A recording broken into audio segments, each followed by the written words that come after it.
keep telling her, it's probably not like what you see. All right, I'm calling the meeting to order today. Welcome, everybody, fresh off of a full day of retreating. Cynthia, do we have a quorum? Yes, we have a quorum. Great. I'm going to remind myself and everyone else that we need to pull our mics close to us when we speak into them in order for it to work. And then first item on the agenda is the non-agenda public comment. We have speaker slips from Unite Here. There are 3 speakers. I'd like the 3 speakers to come up. They can proceed in whatever order they want. Please be brief. We've heard from Unite Here many times on this, I think. We do appreciate your coming.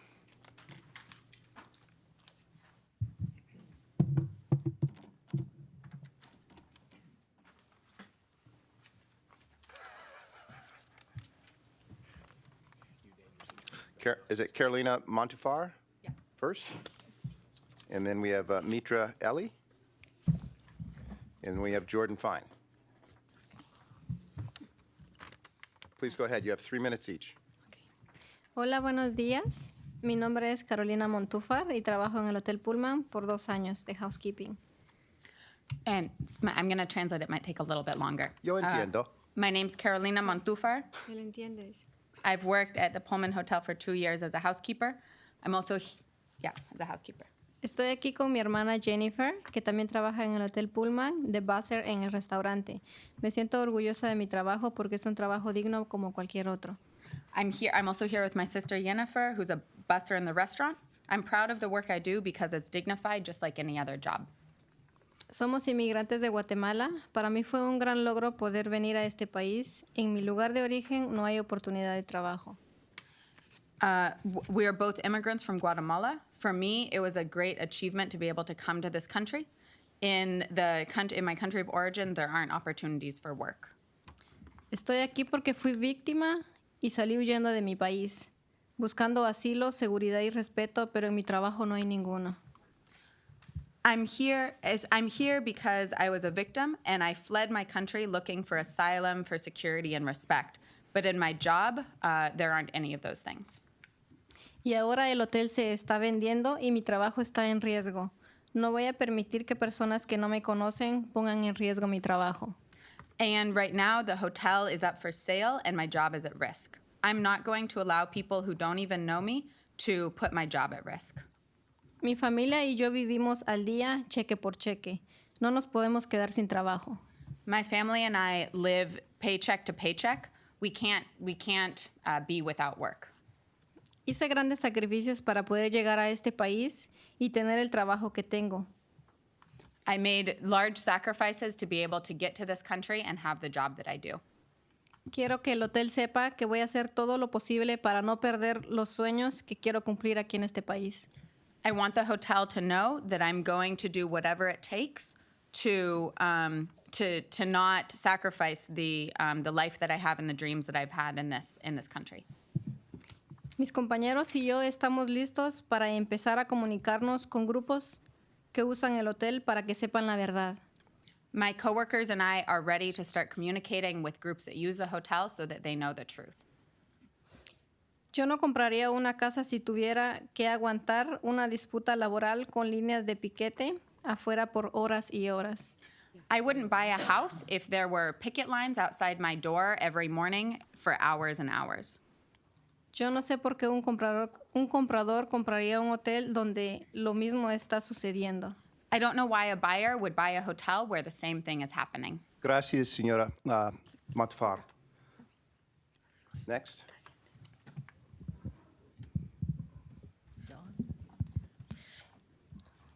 Good morning. My name is Mitra Ellie. I've worked as a phone operator at the Pullman for the last 5 years. Several of my coworkers were here in September to talk about intimidation they've experienced at the hotel, which is owned by your investment partner, CBRE. Instead of resolving the dispute, CBRE is now trying to wash their hands of the problem. They put the hotel up for sale. I'm here because I know what's at stake if the hotel is sold without an agreement in place guaranteeing neutrality. When the Pullman was sold 3 years ago, CBRE allowed their operator, HEI, to cut costs wherever possible. To start with, 29 employees lost their jobs, and many of their positions were not replaced. Then the hotel jacked up our health insurance, which means we often can't even go to the doctor.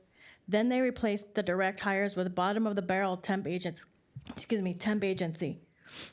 Almost a third of housekeeping currently works for a temp agency.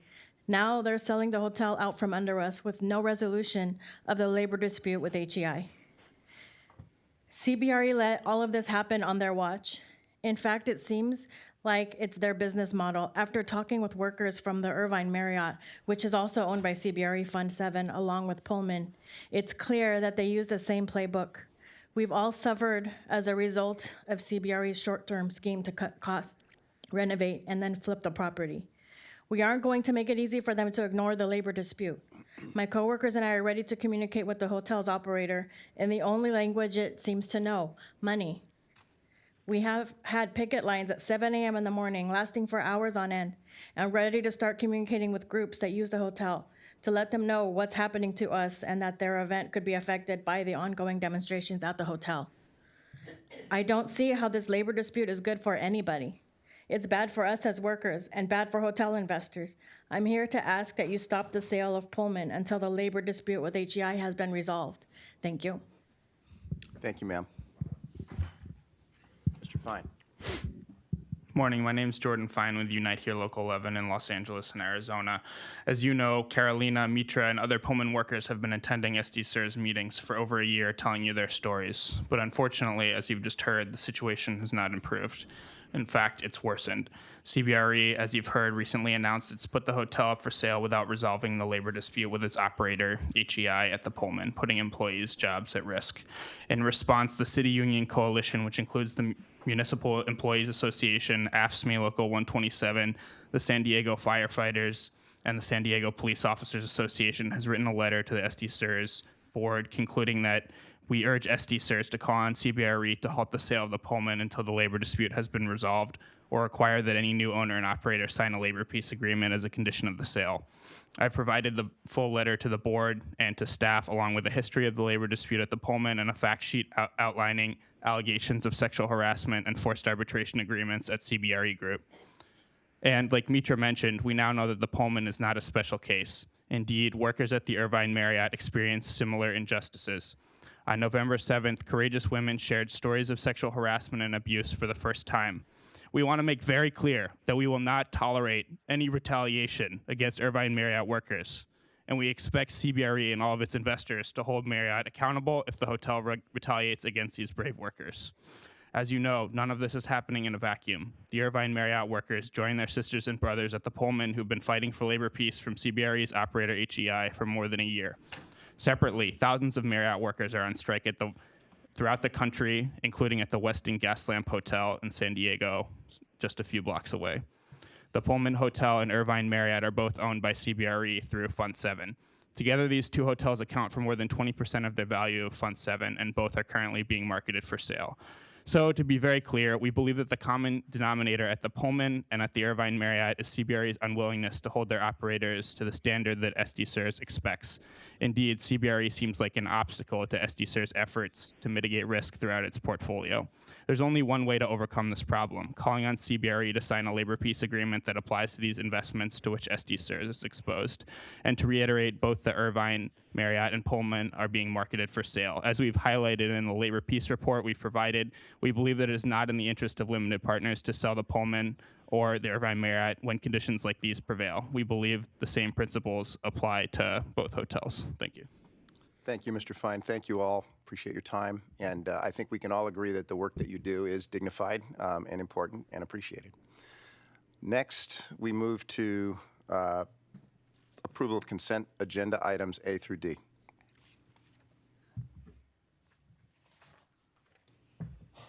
Do I make that motion? Who makes that motion? I do. Okay. And we need a second. Ready to vote?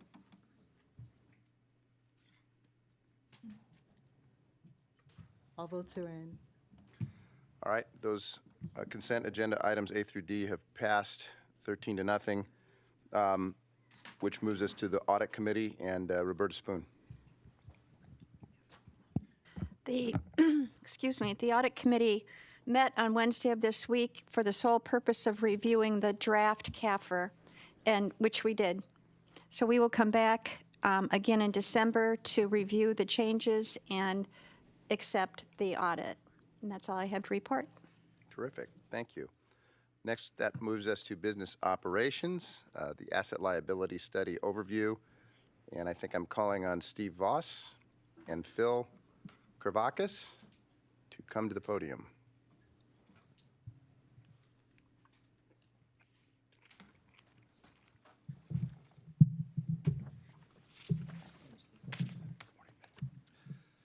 Good morning, everyone. It's good to be with you again. Seems like it was just yesterday for some of you, and of course Monday for all of us. So good to be back in front of you again today. And pleased to be here with my partner, Phil Kavarkas. Phil runs our Investment Policy Services Group, which is a team that conducts asset liability studies, asset allocation reviews, and other similar work. Those of you that were here in May of 2016, I think would have seen myself and Phil. That was the last time that we did an AL study that you may recall. So the purpose of today is just to give you some background in terms of what we will be doing, how we will be doing it, and when we will be doing it. Do ask questions as they come to mind as we go through the presentation. We plan to spend about 20, 30 minutes going through some of the slides. We want you to get comfortable with some of the exhibits that you'll be seeing. We'll talk a little bit about our methodology and our process. One thing that's important to keep in mind or to note is that we work very closely with your actuary, with Chiron. In fact, we have a call scheduled with them on Monday to talk about assumptions and methodology and to reconcile a few different things. So the idea is that what we want to be able to do is look at both the assets and the liabilities of your pension fund in concert so that we can give you a good picture of how much risk you can take, what the future might look like, which is obviously uncertain, but we try to put some parameters around that uncertainty to give you decision points or give you clarity to make good decision points today and down the road as well. So I'm going to take a look at a couple of slides. It's not advancing. Help? Yeah.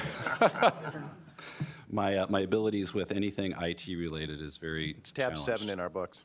Look at that. There we go. I feel better that Jamie can't do it. All right. So imagine, if you could. Do you have paper copies in front of you? Do. Yeah, we can keep talking. So on slide 4, the exhibit that I'm looking at right now, the title is Background and Historical Information, City of San Diego Pension Fund. So what this looks at is a smoothed value of your assets and a smoothed value of your liabilities over time. There's a line chart that illustrates that, and I think we're coming back live again. Good deal. Thank you, Jamie. Awesome, thank you. It shows the smoothed value of your assets and the smoothed value of your liabilities over time. The blue chart is the liabilities, and the green chart represents the assets.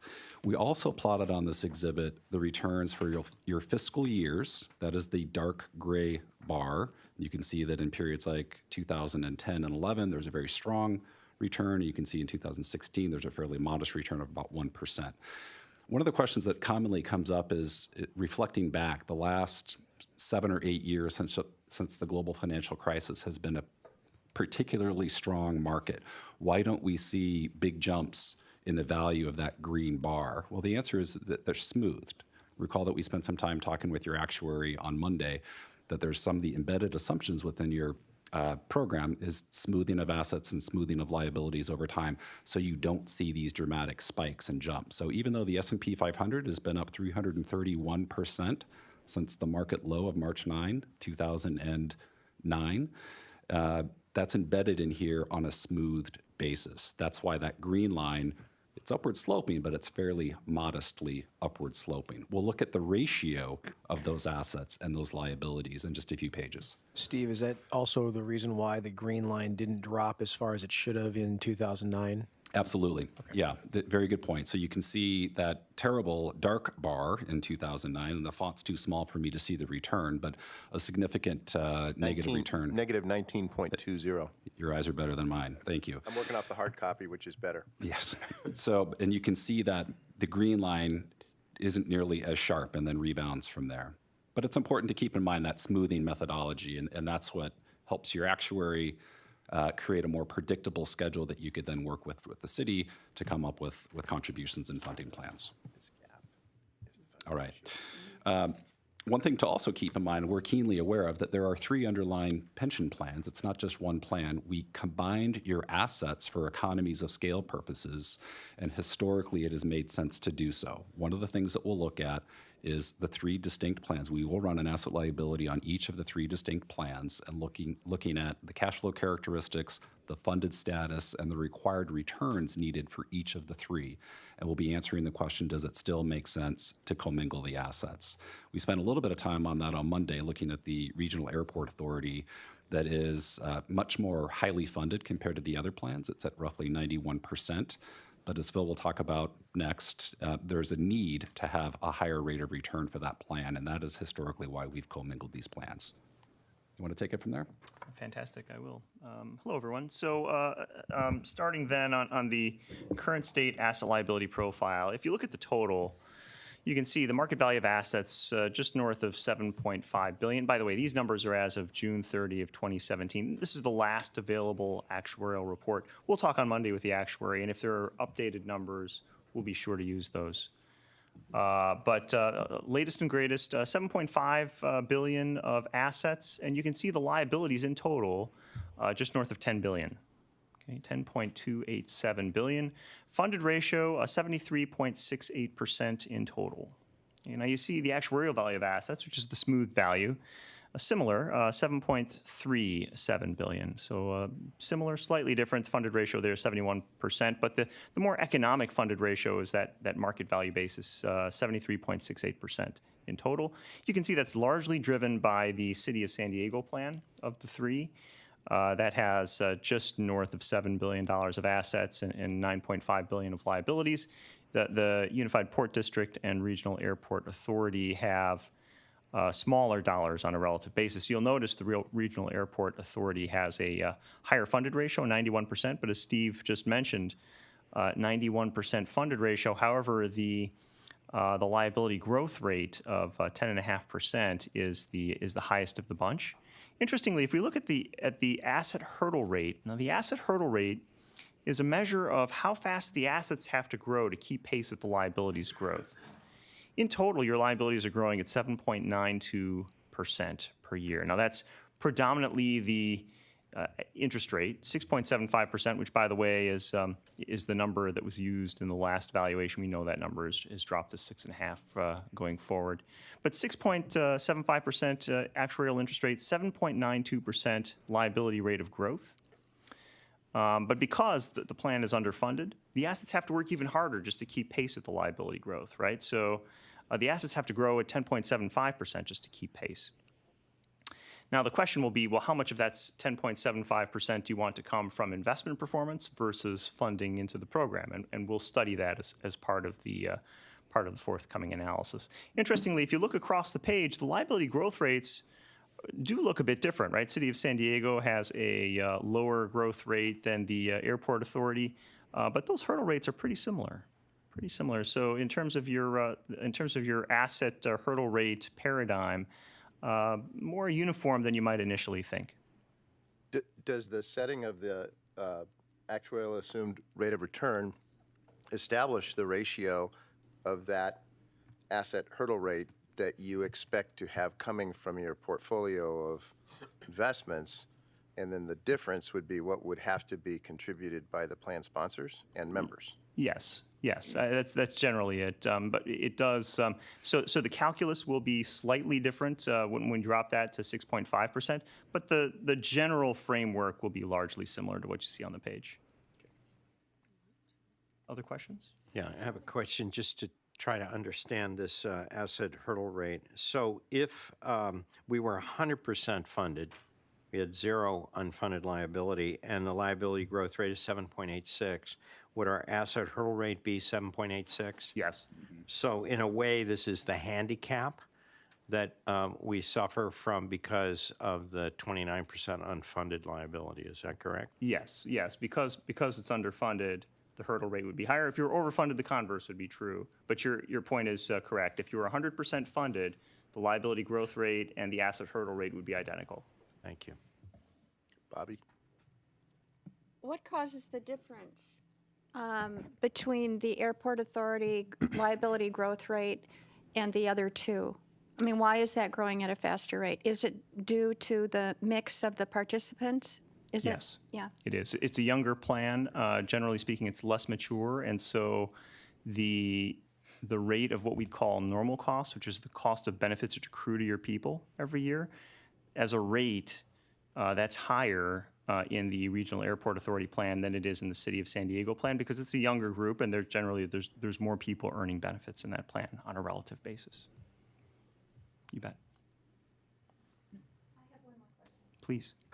So getting back to that, are all of these numbers based specifically on the participants in the plan, in each plan?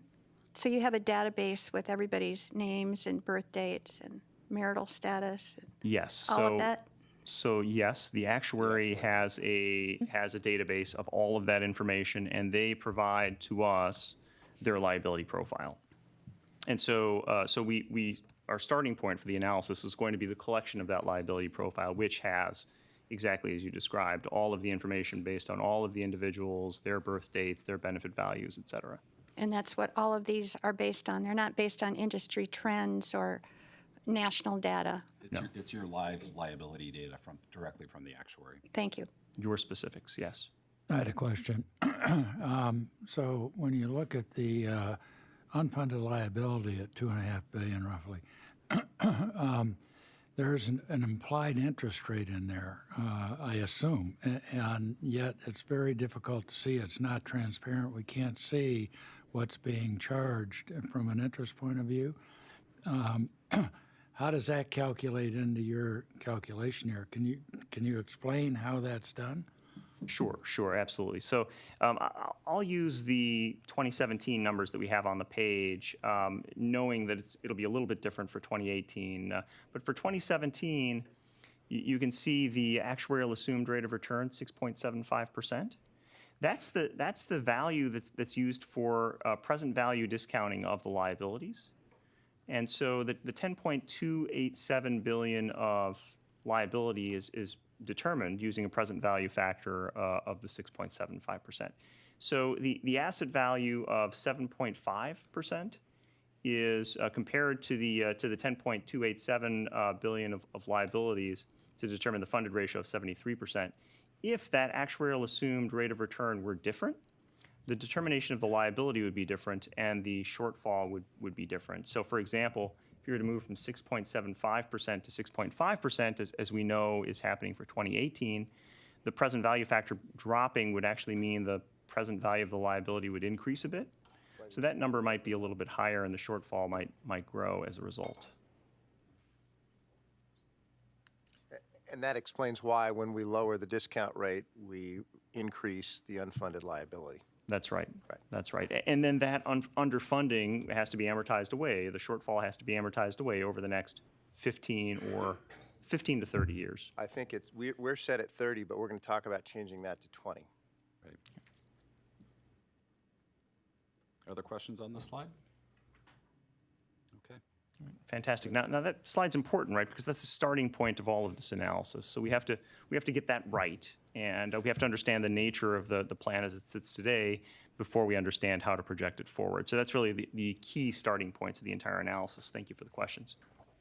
All right, on to page 6. Then talk about the funded ratio for the plan and as it compares to the distribution of U.S. public pension funded ratios. And you can see, by and large, the red dots are SDCERS. You can see the red dot is very close to the black diamond. The black diamond represents the 50th percentile of all U.S. public pension funds. And what this tells me is that the plan sits pretty much at average in the U.S. Public pension universe, right? So funded ratios just north of 70%, that's pretty similar to what we see on average for the U.S. as a whole.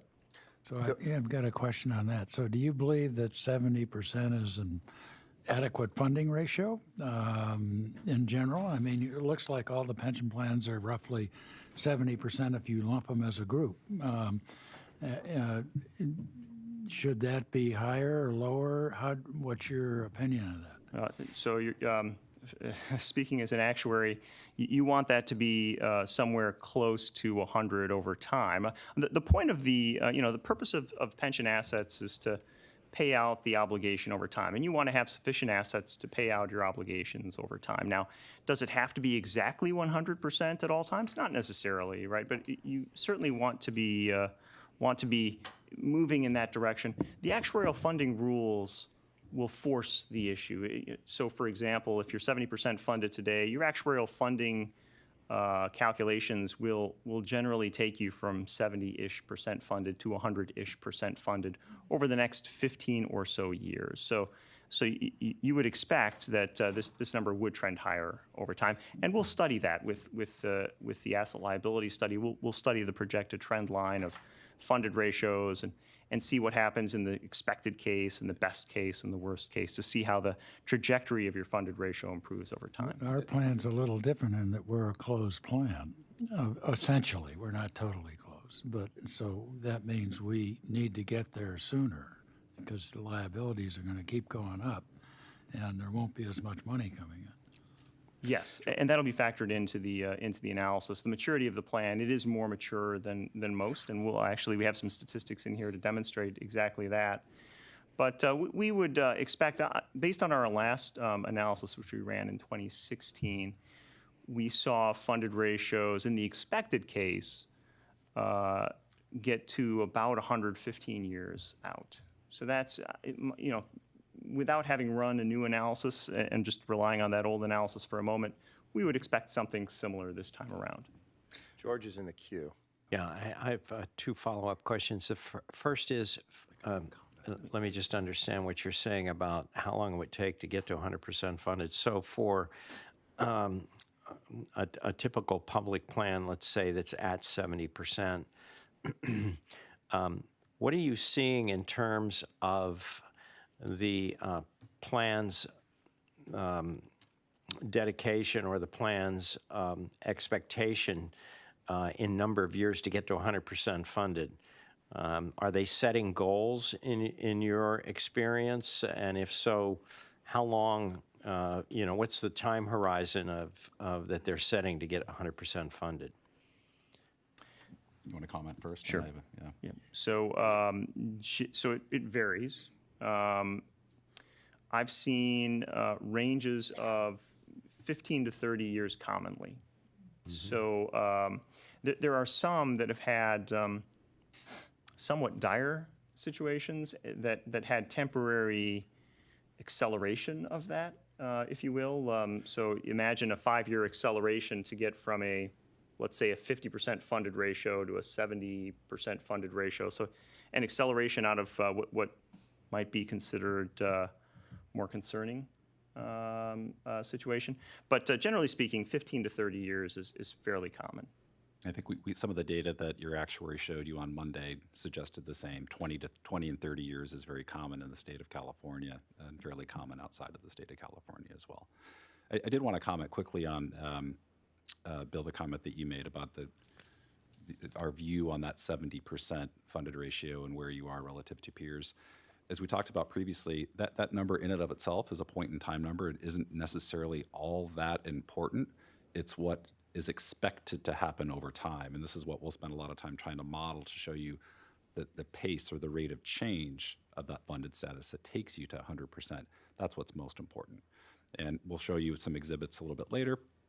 And this will be the emphasis of our analysis when we come back to you in January of how you get to 100% and what that looks like. What's the uncertainty around that? And your situation continues to look quite favorable based upon the contributions that you have, the expected return of your investment program, the benefit payments out. You're in reasonably decent shape compared to many of your peers, even though your average, I would just say your quote situation is above average relative to many of your public fund peers because of the contributions that you have and your lower discount rate. Yeah, I was going to say, Steve, if you took, we're sitting at average in terms of funded ratio, but my expectation would be based on data that we've all talked about and Marcella shared with us that of those funds, we are well at the bottom of the range in terms of discount rate, which has a direct impact on our funding ratio, Yeah. a direct negative impact on our funding ratio. Yeah, we'll show you that in several slides ahead. We illustrate that exact analysis. Yeah, and maybe just to play that point out one step further, where your funded ratio looks to be about average today, we perform hundreds of asset liability studies per year and dozens for public pension funds.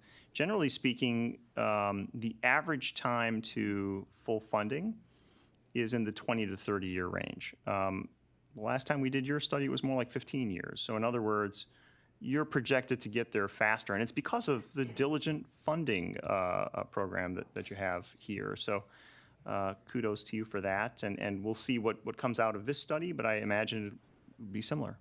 We have some clients that have an infinite amortization period. There is no time period at which they receive full funding, sadly. Those would be located in Illinois. No comment. A few minutes ago, you said something about pension systems that are in dire shape, and that they were using emergency methods. What vehicles? It's like a 5-year window, I guess, as you were saying, to accelerate their funding ratios. What vehicles are they using for that? They were. Aside from manipulating numbers and rates. They were actually artificially increasing their funding, their required funding into the plan. By the sponsor or by the members? By the sponsor. So that was actually that was an act of their legislature. They had to pass additional emergency. Sounds like Detroit. We're prohibited legally from doing it without substantially equal contributions. Say that again? Our substantially equal rule would require that if we raise the contributions for the sponsor, we're raising it for the members at the same time. We don't have the luxury of. So the discussion that we had Monday regarding a increased additional contribution would impact the members as well. Yes. If we did a supplement, Yes. just for a temporary period, Yes. as a catch-up clause. Yes. Thank you. I have a question. Johnny, unless you think I'm wrong. I was just making sure. I was just thinking it depends how you do it. If you wanted to amortize the UAL over a shorter period of time, that shouldn't affect the members' contribution. But we're talking about having a floor on the amount of the decline in the city's contribution once we hit the point where their contribution starts to drop precipitously. What we talked about was capping the amount of decline in any given year. So there would be an extra contribution over and above the ADC in those years. Would that not require a ratio where the substantially equal clause would apply? The substantially equal clause applies to the normal cost. So the normal cost to pay for the benefits of the members going forward and that they earn. So to the extent that extra cushion is affecting that, it would affect the substantially equal. But I think this is partly why you want to push it to January, is to flush it out. But I think what the board was interested in is making sure that we reduce that unfunded liability, which is what is causing the. It was not what I was interested in. I was interested in increasing the contributions. Then yes, you'd have to increase the employee contribution as well. Yeah, Bill?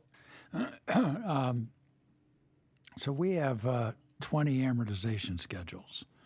So if you look at those, I call them mortgages. Several of them are 30 years. So if we made a decision that we were going to become 100% funded, say in 20 years, some of these amortization schedules go out beyond that, and because we have an amortization policy, we may wind up putting others on that go out 30 years. So how in the heck can you get to 100% funded in 15 years or 20 years if you still have these 30-year amortizations, that you've got to continue to pay? Right. So the question is, so there are a number of moving pieces with that. The biggest amortization items tend to be your actuarial gains and losses, and those are amortized over 15 years. There are other things like actuarial method changes and assumption changes that are amortized over 20 to 30. But on a relative basis, those are smaller bases than the actuarial gain loss items. Things like 2008, the asset losses from 2008, those are actuarial loss items, and so those tend to be amortized over a 15-year period. So the predominance of your shortfall being amortized over 15 years, not entirely, but the predominance of your shortfall being amortized over 15 years, coupled with, what are the assets doing relative to the actuarial assumed interest rate? If your assets outperform, that'll help your assets catch up to your liabilities a little bit faster. So basically, if we have bad years and we have losses that are being amortized out over 15 years, just as we're about to hit 100% funding, we're going to fall short. And likewise, if we go over 100% funding and we have a couple of bad years, we're going to be back under 100% funding as that loss gets amortized forward. It's always a moving target. Yes. Yeah. So if you look at the last 20 years, we've had an excess of liabilities versus, better performance. So those schedules just keep going out. They do, but it seems to me that you can't control the portfolio gains and losses, so you just accept that and you discount accordingly, or you de-risk the portfolio to minimize volatility. Those are your tools for dealing with that. Once you have the funding and you're a very mature plan, then I think you have to address those things through those tools if you're concerned about volatility. But one of your tools is amortization. So what you can do is you can set a time and say 2038 or 2040, we're going to be 100% funded. So as you start moving closer to that, you can shorten your amortizations so that you pay more to make sure those are all paid off before the deadline. Pros and cons to that approach, by the way. The pro is that there's a fixed time horizon for the shortfall amortization. The difficulty with a strategy like that is, what happens if the bottom falls out of the market in 2036 or 2037, and then all of a sudden you have a very big shortfall that has to be made up in 1 or 2 years. That's where it becomes difficult. But what we do see, conversations about things like exactly that. There are pros and cons to that type of approach. Got Jeff in the queue. I just wanted to pin what Johnny was about to allude to about the plan sponsor paying something like extra without charging the membership. If I heard you correctly. We don't have to talk about it now, but I would be interested to hear your full thought on that. I think that's probably appropriate at the January meeting. I'd like to focus on the risk liability. Right. Okay. I'll talk to you later if you'd like a little, Jeff. Go to the next slide. Okay. All right. Fantastic. Okay. So if I may then continue on. So page 8 talks about what is an asset liability study, and basically an asset liability study. The purpose of an asset liability study is to study the investment strategy and establish the ideal investment strategy within the context of your pension plan. In this case, your pension plans. So you have 3 plans with 3 very different liability profiles, and they it may warrant 3 separate looks and potentially 3 separate solutions. But an asset liability, first and foremost, helps you understand the nature of these plans, helps you understand the dynamic relationship between your assets and liabilities in each of these plans. It helps illustrate how different strategies have different financial implications to the plans over time. It'll help you understand the trend lines for your future financials. For example, I mentioned funded ratios which are increasing from 70% to 100% over time. It'll help you understand how those trend lines are expected to play out, and then how they might play out in the best and worst of times as well. And then ultimately, they'll provide context for you so that you can understand how much risk is warranted in each of these plans. And page 9 shows a schematic of how the assets and liabilities are balanced. Knowing that, we talked about liability growth rate and asset hurdle rate, and generally the liability growth rate is the sum of the liability return, which is effectively the actuarial interest rate, 6.75% for 2017, 6.5% for 2018, and the new benefits which accrue to your people every year. So every year your people have one more year of service. If they're earning benefits, their benefits are growing, and the present value of that is the new benefit accrual. And so the liabilities are growing, as we saw, just north of 7% per year. But because you have just over 70 cents on the dollar, if your liabilities are growing at 7% per year, your assets have to grow at 10% just to keep pace, right? And just to put some numbers around it, right? If you have $100 of liabilities and $70 of assets, if your liabilities are growing at 7 from 100 to 107, your assets have to grow 7 just to keep pace. So to grow 7 from a base of 70, you need 10% asset growth. And so that's how that works. Now, how does the asset base grow? It grows with some combination of cash contributions and asset return. And the question for the group will be, well, if we need to hit 10% asset growth, how do we want to effectuate that? Do we want that to come predominantly from investment performance? Do we want that to come primarily from cash funding? And what's the right mix? And what does the spectrum of potential solutions look like in terms of risk versus reward? So we'll put all of that into context for you with this forthcoming study so that you can chew on that and get to the solution that best meets the needs for the plan. Page 10 shows that the life cycle for an asset liability study, and first and foremost, it's really important to understand what we're trying to accomplish. So, for example, if you were trying to if the group's consensus was to say, well, look, we want to get to a 100% funded plan over the next 15 years, or the group's consensus was we wanted to get to 90% funded over 30 years, well, you can imagine those two resultant strategies, resultant solutions would look very different. And so it's very important to understand what we're trying to achieve. Is there tolerance for risk, or do we want to have less risk over time? Those types of questions come into play. That's the first step. Then we'll produce the analysis, determine the right portfolio structure, determine the right managers, and monitor on a go-forward basis, right? But the first and foremost step is to understand what we're trying to achieve so that we can build solutions to achieve them. Page 11 talks about the mechanics of our asset liability study process. Now, just to say it, we produce simulations of your assets and liabilities, and the simulations of your assets and liabilities will result in simulations of things like your funded ratios and your contribution requirements over the next 30 years. We'll produce these simulations 5,000 times over the next 30 years. 5,000 simulations of your assets and your liabilities and your funded ratios and your contributions. You'll be able to determine the distributions of outcomes so that you can see what happens in the best of times, the worst of times, and everything in between. This is a Monte Carlo, and it's a bell curve, and we'll see what, well, there it is. This is the modeling that we talked about with Gene on Monday. Right. Yeah, and this is illustrative, but this is the picture, right? That you can see what a single simulation might look like in terms of funded ratio, and then like a split end. We'll call it our split end chart. And so you can see the split ends, and then we come up with distributions of split ends.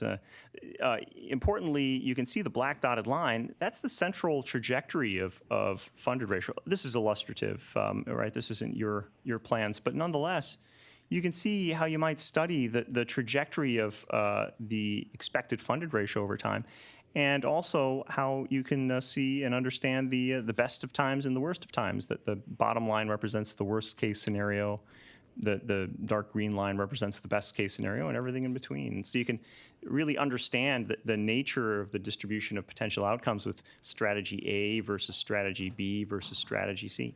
If you pick a strategy that involves trying to get higher returns, so that you can minimize the contributions of the sponsor and the members, and you want the biggest possible return, then you have to take more risk in your portfolio.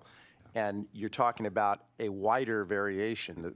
The lines get really divergent. You can hit a home run, or you can strike out. Right. If you want to be more conservative and narrow the range of possible ends so that you can hit your target, then you have to de-risk your portfolio, which means you have to ask your sponsor and your members to contribute to make up the fact that you are going to be receiving lower returns on average when you de-risk your portfolio. But then when you shoot your bullet on this chart, you're going to have a narrower range of outcomes and you're going to have more predictability. Is that all accurate? Yes. The one thing I would add is everything you said is true. If you have a riskier strategy, the distribution of outcomes would widen. The trajectory would increase, though, right? So the trajectory would be higher. The black dotted line, if you will, right? That the slope of the black dotted line would increase, if you will. But the range of outcomes would widen. And the converse is also true. You could pick a more stable, less risky solution that the range of outcomes would narrow, but the trajectory would drop as well. Which is why you'd need the greater contribution from your plan sponsor and your members to put the line where you need it to be, the dotted line. Yes. And so then we come back to the question of, well, how much of the growth are you looking for from funding versus investments? Right. And that is the fundamental issue that this board addresses. And I think after Monday, we're starting to get that picture more clearly, that that's what we're really doing when we do this funding strategy. Agreed. Good. All right. If I may continue on with some initial portfolio analysis, we had produced some initial analysis just recently. You can see on page 14 the asset values and the policy allocations left side of the page. You can see what the right side of the page shows in terms of the expected return for that portfolio according to our capital market assumptions and the volatility and potential range of outcomes over 30 years. You can see the expected return for the portfolio, 6.71%, according to our capital market assumptions. Can you just explain quickly volatility and the Sharpe ratio?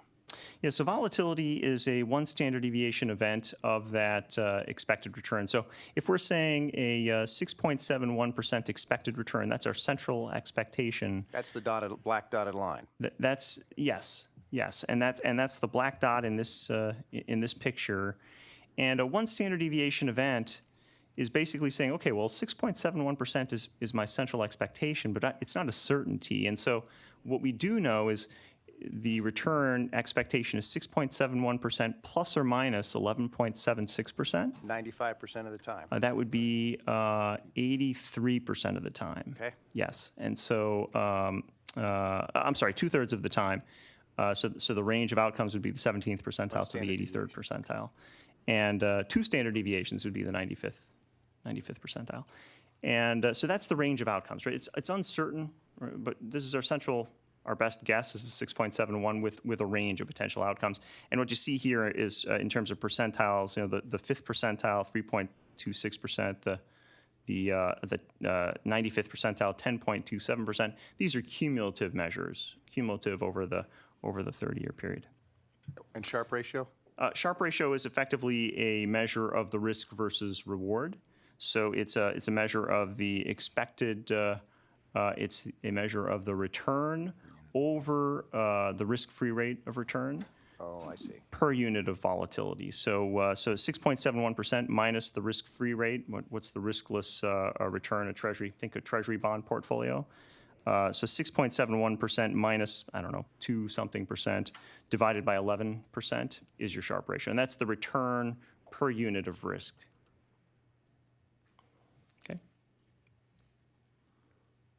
Okay, all right, let's continue on then. Page 15 shows the return expectations for the plan compared to the U.S. Public Pension Plan universe. And here you can see that the red dots are you. 6.75% last year, 6.5% this year. You'll note that that's on the low end of the range, much like other California plans tend to be on the lower end of this distribution. Whereas the U.S. marketplace tends to be in the 7s. Many California plans are in the 6s, high 6s, but nonetheless. So you're conservative relative to the field, and this is to your point about the conservatism in the funded strategy. Okay. All right, the liability profile on page 16, again, we collected this from the actuary. This is last year's numbers. We'll check in with them to see if there are new numbers that are forthcoming that we could incorporate into the analysis. Otherwise, we'll use these. Important to note the net outflows. Net outflows tend to be in the 2 to 3% range these days. We expect that to grow over time as the funding changes over time, and we'll study this with great detail. We recognize that net outflows is something that the group wants to be aware of, and make sure that we have a liquidity profile in the investments that are commensurate with the liquidity needs of the plan. Have you done any analysis of the negative cash flow for this plan? Yes. Are we going to get that today, or? I'll give you maybe the tip of the iceberg. Just a thumbnail sketch of that today, but we will cover it in much more detail as we go through the study. Excuse me, Phil. Sorry. The blue bars, which are the net outflows, tick up in 2028, and I imagine, that's a function of increased benefit payments and reduced contributions. And I just wanted to point out, relative to our discussion on Monday, that lines up with that period of time where the ADR drops down based on the current funding schedule. So that, in part, is driving that uptick right there. That's right. All very interconnected. That's right. Yes.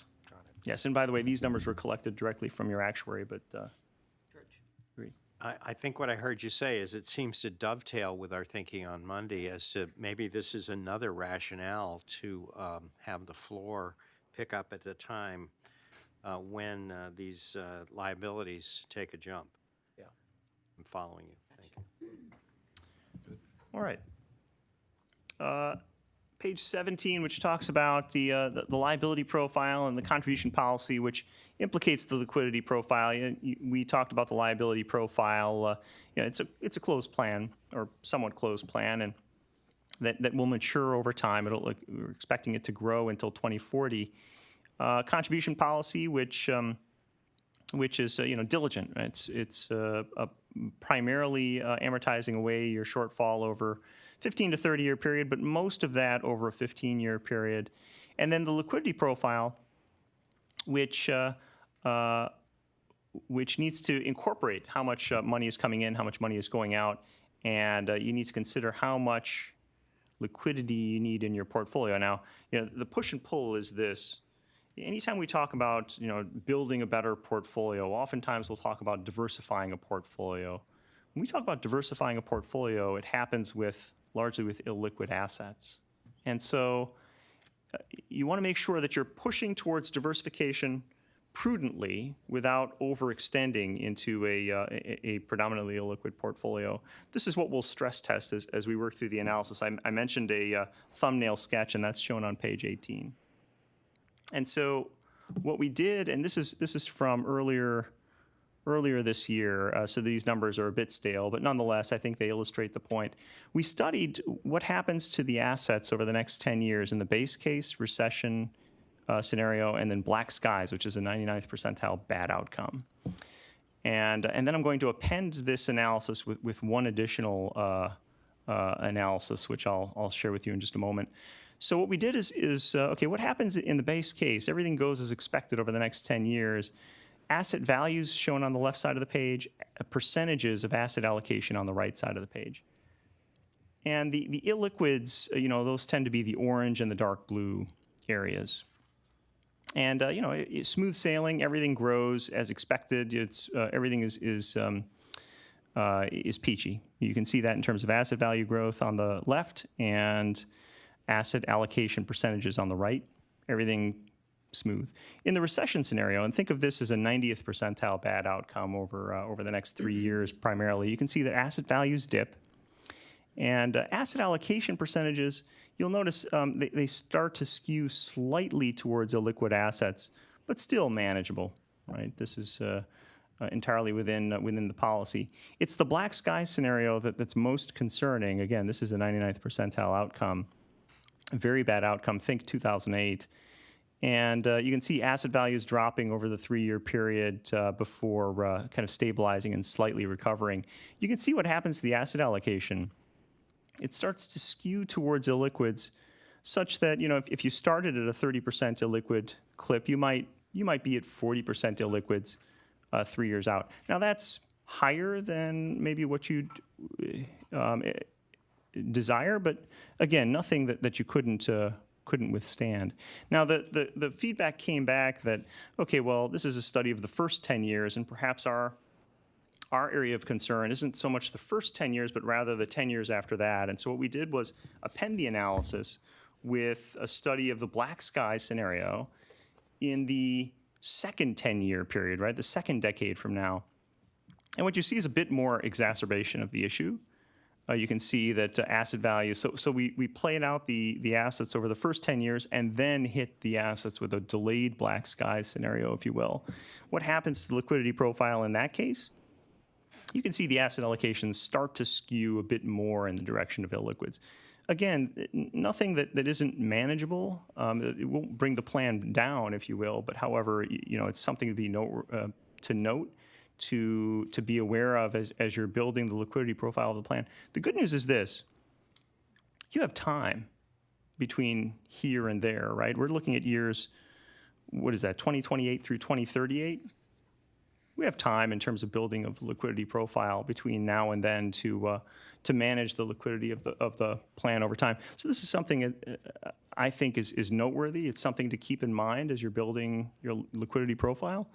You certainly don't want to take your eye off the ball, but this is nothing that isn't manageable today in the near term.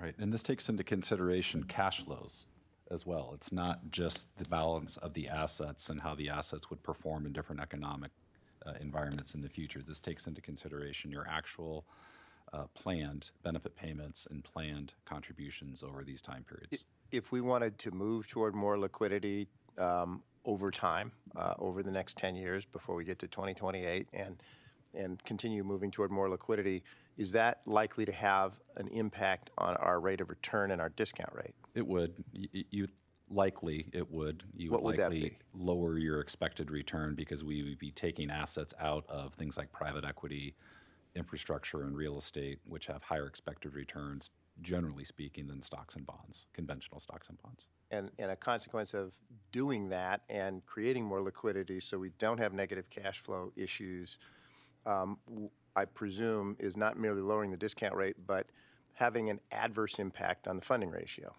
unless we do other things like increase contributions to compensate for that. Right. Yep. Now, knock on wood, again, our expectation might be that funded ratios are higher 15 years out than they are today, in which case some of that problem might be solved. Might dissipate, right. And it may be that interest rates on bonds will be 10% and we won't have that issue. Right. Hey, you all laugh, it's happened. It has. Phil, I'm wondering, have you conducted this analysis maybe a few years back, and are you able to tease out maybe a trend in terms of our ability to take on risk, which is obviously going to inform our risk tolerance? And when you say risk, are you speaking specifically about liquidity risk? Yes. So I think that, when we're looking to calibrate the risk posture of the plan, you're considering both your willingness and your ability to take on risk. And I'm wondering, from a liquidity perspective, looking at this analysis now, and the most recent here is February 2018, but if you look longer back, maybe you did the same analysis in 2015, are you able to tease out any trends that would maybe inform us about how our risk profile should be changing? Yeah, so it's a great question. Thank you for the question. So generally speaking, our finding has been this. Most, but not all, investors, we believe, have room for additional illiquidity. And that's the case here as well. Your pain point isn't today for SDCERS. Your pain point is we expect 15 years out, and maybe 10 years out, maybe 20 years out, but around that time frame.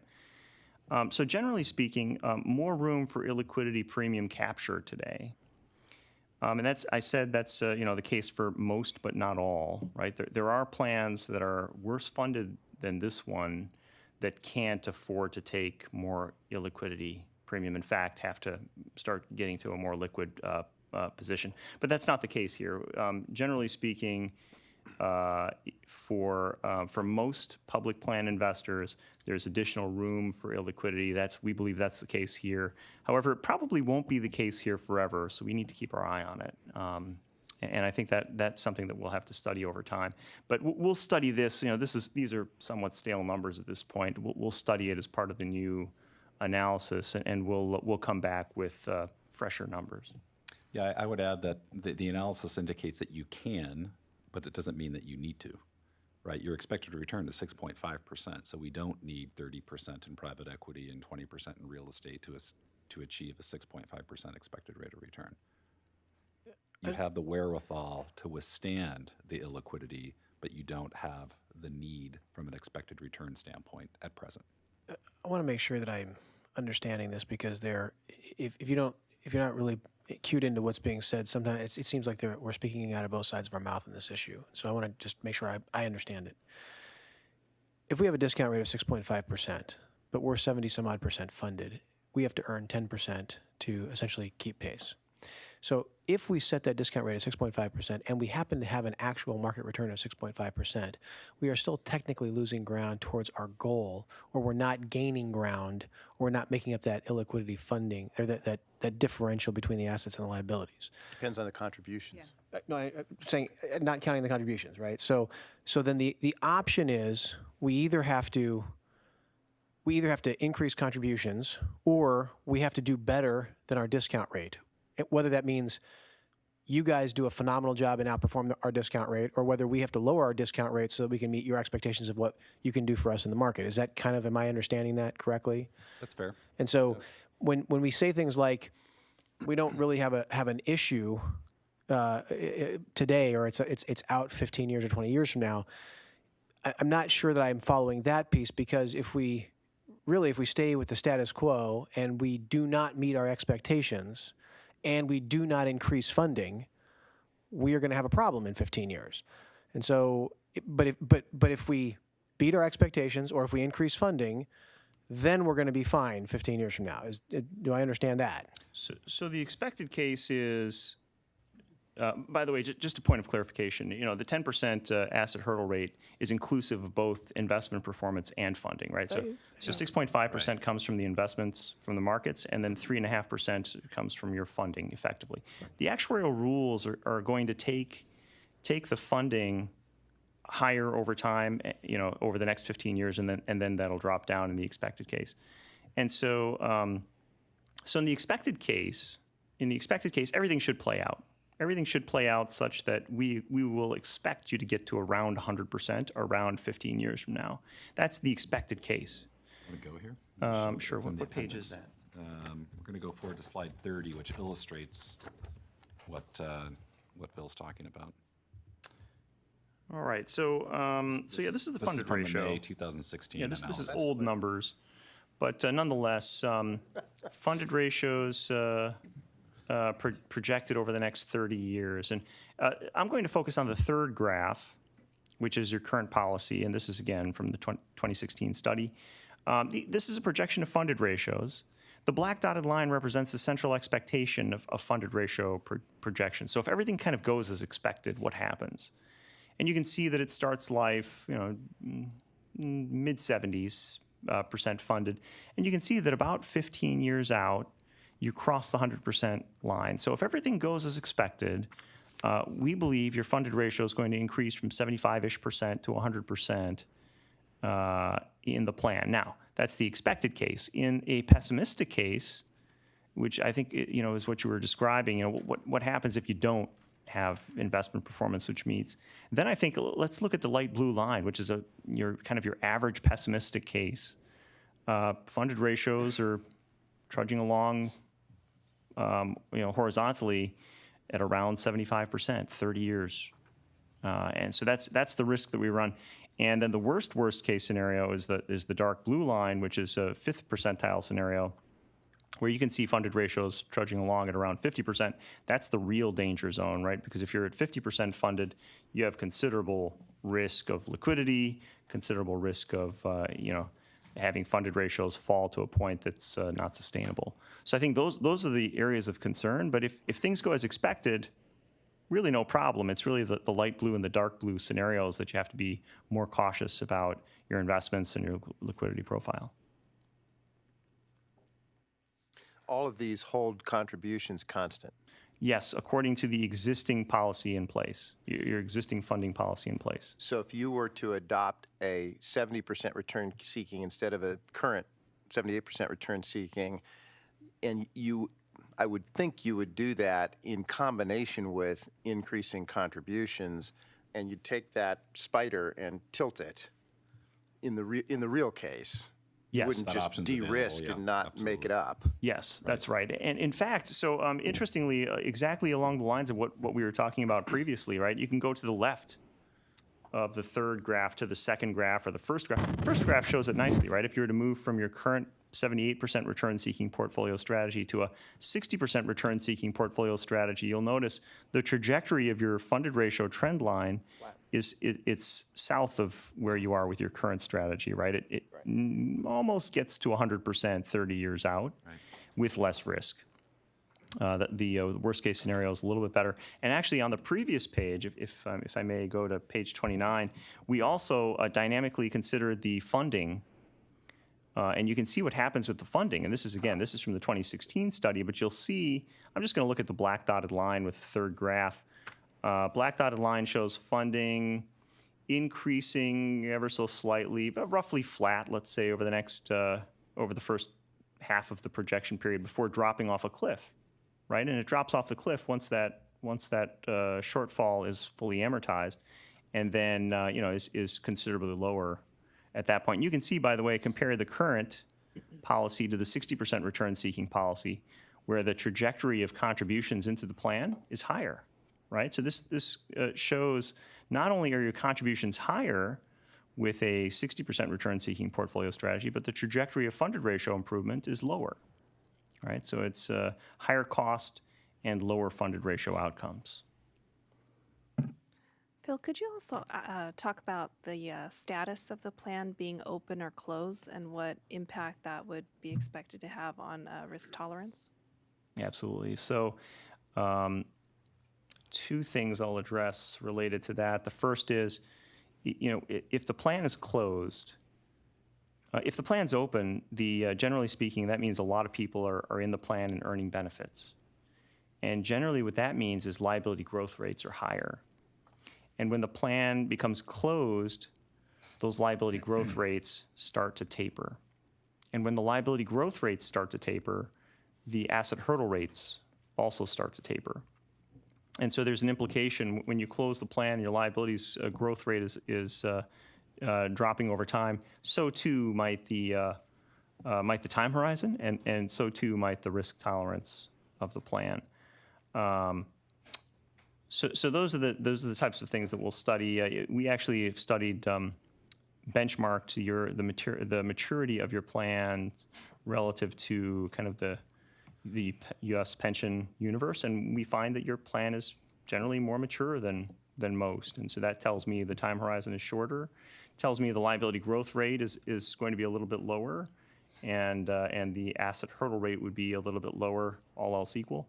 And so that tells me that your risk tolerance might be on the lower end of the scale. Thank you. Still a long time horizon, right? Just not as long as average.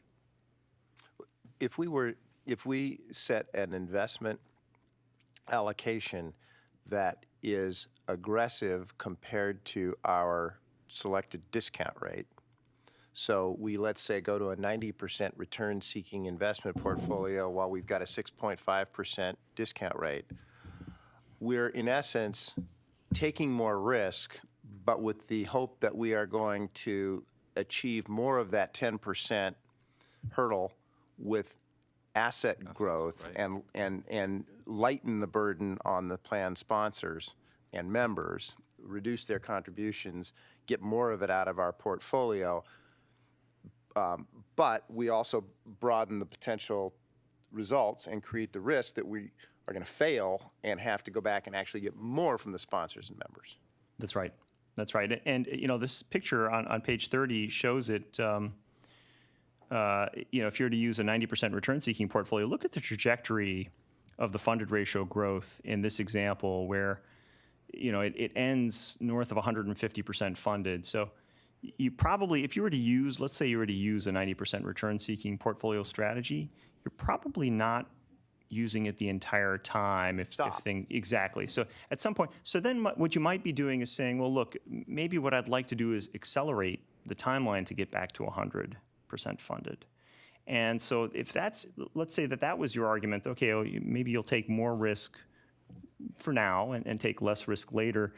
Look at the 90% return-seeking portfolio versus the current and the trajectory of the funded ratio, and when it crosses 100, it's not that different.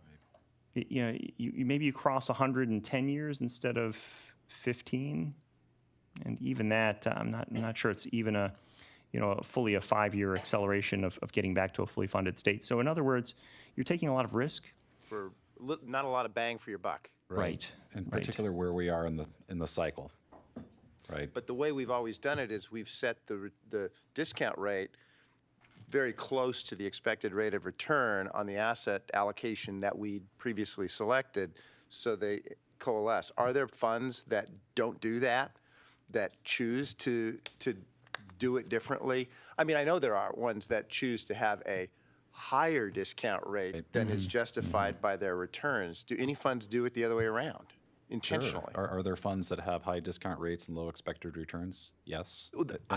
I understand that's New Jersey, but I'm talking about the other way around. Oh. Maybe it makes no sense to even consider it. I'm just. I don't work with any. Do you work with any of it? Yeah. I actually had the same thought. So if you have a higher discount rate, that board is sending directions like, hey, I want you to take on more risk, and I want you to reach for this return so that we can continue to earn what we expect. And if they don't make that, then the plan sponsor or whoever makes up the difference. But I think Steve stated it earlier, something along the lines of at 6.5, I don't know what you say. You need to get here, but you don't have to, or vice versa. Oh man, I'm messing up. But no, you're talking about the percentage of the assets that are in highly illiquid investments. Right. We have the luxury of not having to stock up on Yes. illiquid investments because our discount rate doesn't require us to reach that level of risk. Right. So if they have a higher discount rate, while it's less conservative, in my mind, it doesn't seem like the worst thing to do, because then we're giving directions to our investment firm to get higher returns, take that risk, to that 90th percentile return seeking. And to me, that doesn't seem like the worst strategy when other plans have the higher discount rates. This is a great discussion item. Apologies. Maybe I'll say one thing. And so everything that we're talking about here is coming back to the initial financing equation, right? Which is, how much do we want to come from funding versus investments? So here's the implication of using a higher actuarial interest rate. Higher actuarial interest rate means the liability is lower, which means the funded ratio is higher, which means the shortfall amortization is lower, and your funding is lower. So you use, let's say instead of 6.5, you're using 7.5%. That would make your funded ratio healthier and your contribution lower. And effectively, what are you doing? You're putting more pressure on your investments to cover more of that hurdle, right? So that's the ultimate implication of using a higher actuarial interest rate, is you're putting more pressure on your assets to perform because you're not funding as much as you otherwise would. And so that's, there's a calculus there. You have to determine how much you're comfortable funding versus how much you're comfortable demanding from the markets. And that's really that's a key point, that demanding from the markets, you can't get what it doesn't exist.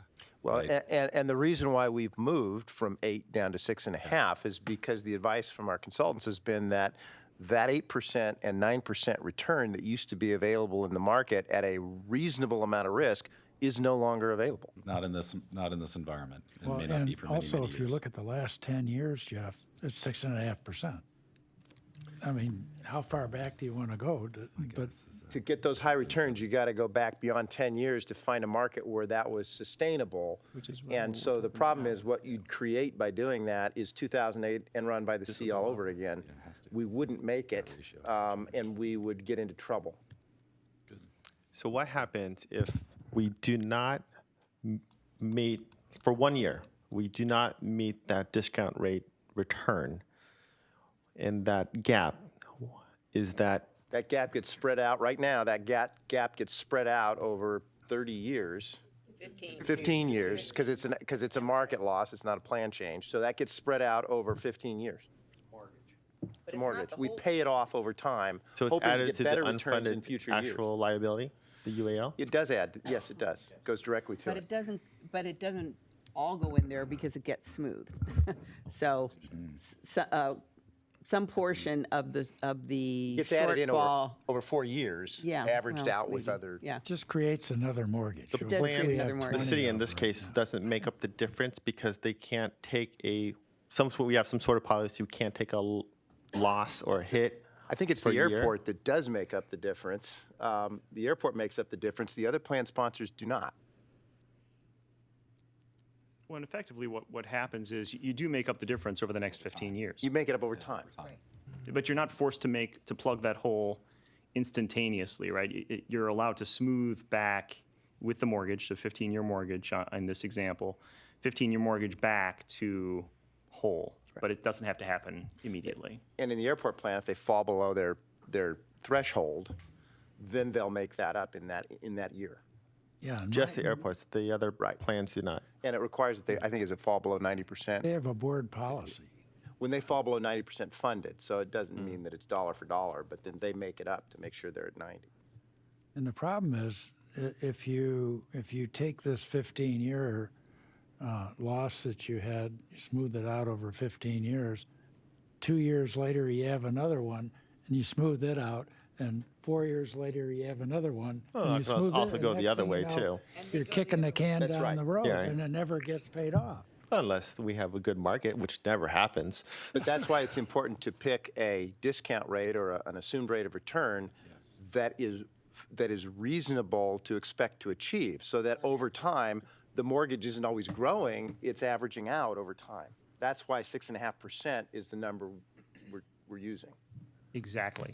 That's why all of the actuarial assumptions are so critically important to get to the central expectation rather than too aggressive. You get too aggressive, and what happens is you have more losses than gains, right? Which means you're amortizing more bad guys than good guys. It compounds on itself. Exactly. And so if you're too aggressive, eventually you'll never catch up, right? But if you're hitting the right central expectation, right, the real expectation, then in theory, then you should have as many good guys as bad guys, and it will cancel out over time. So that's really, and that's not just true for the actuarial interest rate, although that's perhaps the most impactful. It's really all of the actuarial assumptions, which should be set at their best estimate. And generally speaking, we find that to be true. Which is I'll come to you next, George, one of the really good reasons why I keep reminding everybody that when you look at us compared to other funds and our funding ratio, what you also have to remember is we are far more likely to reach our 6.5% than some fund that's got a 7.5% expected rate of return. They're probably not going to, they're going to take more risk and they may not make it. We're more likely to make ours and then over time achieve our 100% funding ratio if we aren't crazy about our expected returns. George. Yeah, I just wanted to pick up on what you said and what you said, and that is if you look back over history and the positive mortgages and the negative mortgages balance each other out, then you have set your discount rate at the right number. So would it make sense to go back, say, over the last 10 years and play with the discount rate and see what would have been the right discount rate so that the mortgages, positive and negative, balance out? I know this is hard to do in our case because we've made other changes, but in theory, does that make sense? Yeah, looking backward is always important in investments. Tell me if I'm right or wrong with this number. I think the 10-year average return is about 6.9. Am I right about that?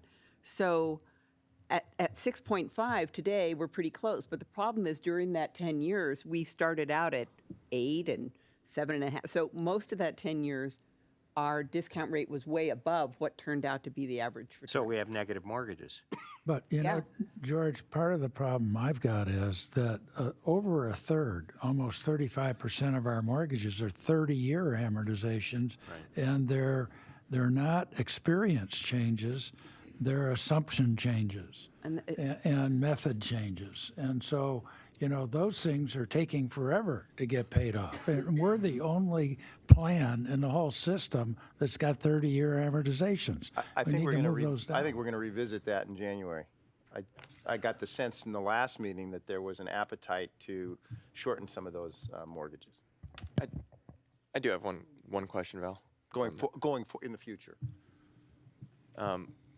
This whole conversation continues to intrigue me because there's so many different variables upon which we measure the health of our system. We talk about amortization, we talk about discount rate, we talk about the percentage funded, all these various factors. Is there an industry group, a professional organization, or somebody trying to develop a metric that actually takes all of those things into an account to determine the health of a pension system? Because it's kind of annoying to me to see this one chart about the percentage funded, knowing that all of those 145 or whatever number of systems that are taken into account have so many different assumptions, variables, return rates, asset allocations, you know, return-seeking percentages, We'd like a et report cetera. card, and we want our A. We expect we would be an A. That's exactly what I'm saying. We expect we would be an A, but I don't know if there is a industry standard that does take a look at all of those things and normalizes it and gives us the A that we deserve. The answer is no, but ultimately it's the people that the city borrows money from, right? There's a credit rating that the city has, and the agencies would look at this liability and look at the balance sheet of the city and look at the income statement of the city. And my guess would be that in whole, the city of San Diego would have a very strong rating. Well, I think what Almost has suggested, though, should exist. I think that's a great idea. But it'd be a lot of, I imagine it's a lot of work, but there are actuaries and investment managers doing the work already for each of these funds.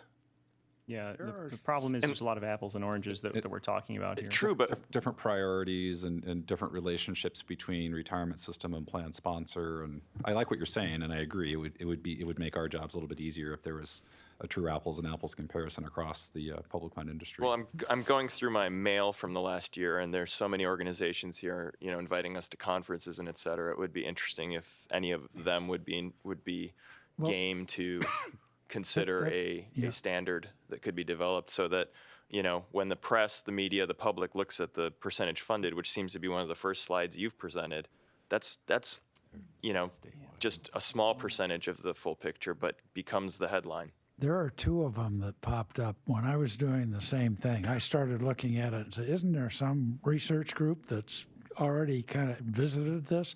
Boston College has a really good research group, and they review all of the pension plans in the United States, and they do research on different aspects. Another one is the Hoover Institute.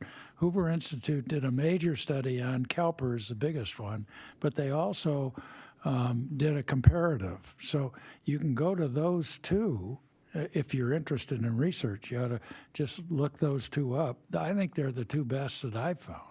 I think it'd be really cool, though, to get in touch with the people who are leading those studies at those two institutions and talk to them about what can we do to help you, and can we share data, and will you find other pension funds that will share data, and could you develop a metric and find out whether there's any interest in it?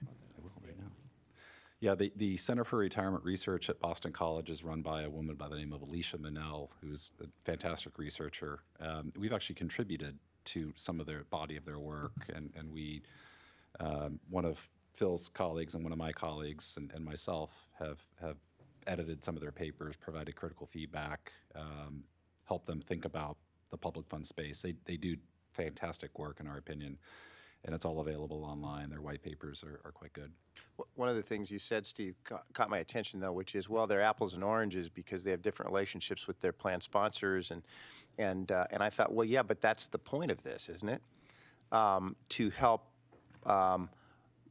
normalize plan sponsors' influence on what's going on in the pension funds, to help tease out where it's not a healthy influence.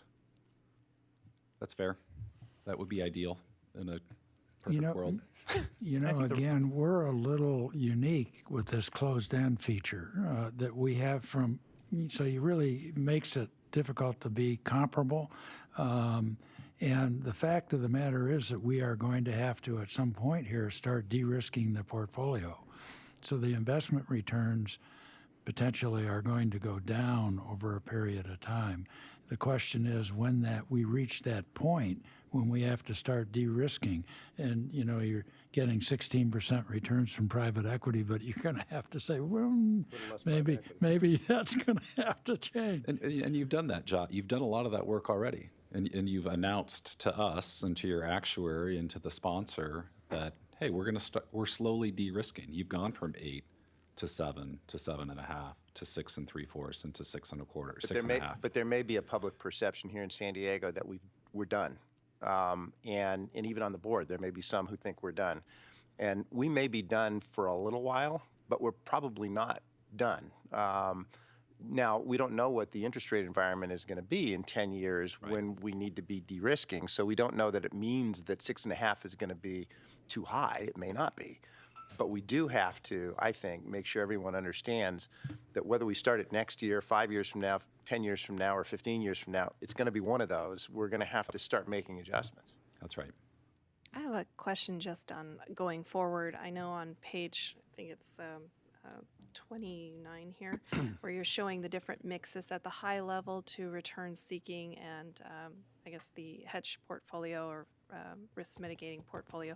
Will you also be looking more granularly within the return seeking portfolio for potential opportunities to de-risk?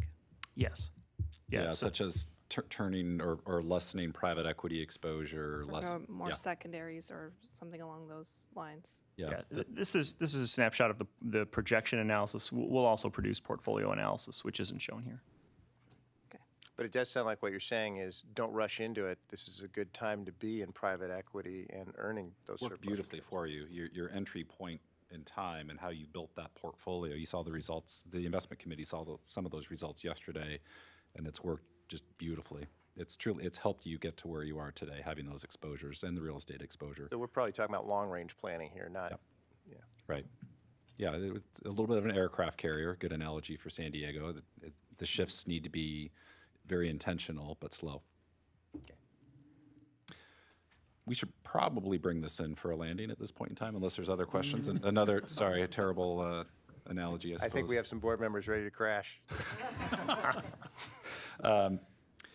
Timeline, and I think you're all aware of this, but we've already knocked off at the completion of this discussion the first item on this timeline. And Phil and I and our colleagues back at our office in Chicago will be speaking with your actuary on Monday, working through some of the logistics, talking about methodologies, sharing data, and so on and so forth. And then from there, it'll be kind of an ongoing dialogue with your internal team and your actuary and us, looking at different scenarios, some of the scenarios of which we showed you previously from the 2016 analysis, looking at de-risking plans, looking at liquidity, your ability to bear illiquidity and changes to your investment program. So Phil and I will be back in front of you on January, help me out, 11th. But between now and then, there's a fair amount of work that will be done in concert with your actuary and in concert with your professional staff in-house. Thank you, guys. Thank you. Thank you. Good dialogue. Thank you. Thanks. Do we get an A from you? Pardon? Would you give us an A? For the overall level of engagement, both on Monday and here today, I'd give you an A+. That you're engaged, you're interested in this. Everyone is being able to voice an opinion and a view, and it helps us walk away with a clear understanding of what it is that we need to do next. And that's helpful. It makes our jobs a little bit easier, and I think it'll make us easier for us to bring you something that you'll be able to take action upon and feel good about. Great. Yep. Thank you. All right, I'm going to take a short break then before we go to committee reports. Come back in 10 minutes.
We need Bobby. We need Bobby and Marcel. Yeah. Feels like 80 miles an hour. Venturi effect, you know. Yeah. That's what I guess is happening, actually. That's why it's moving so quickly.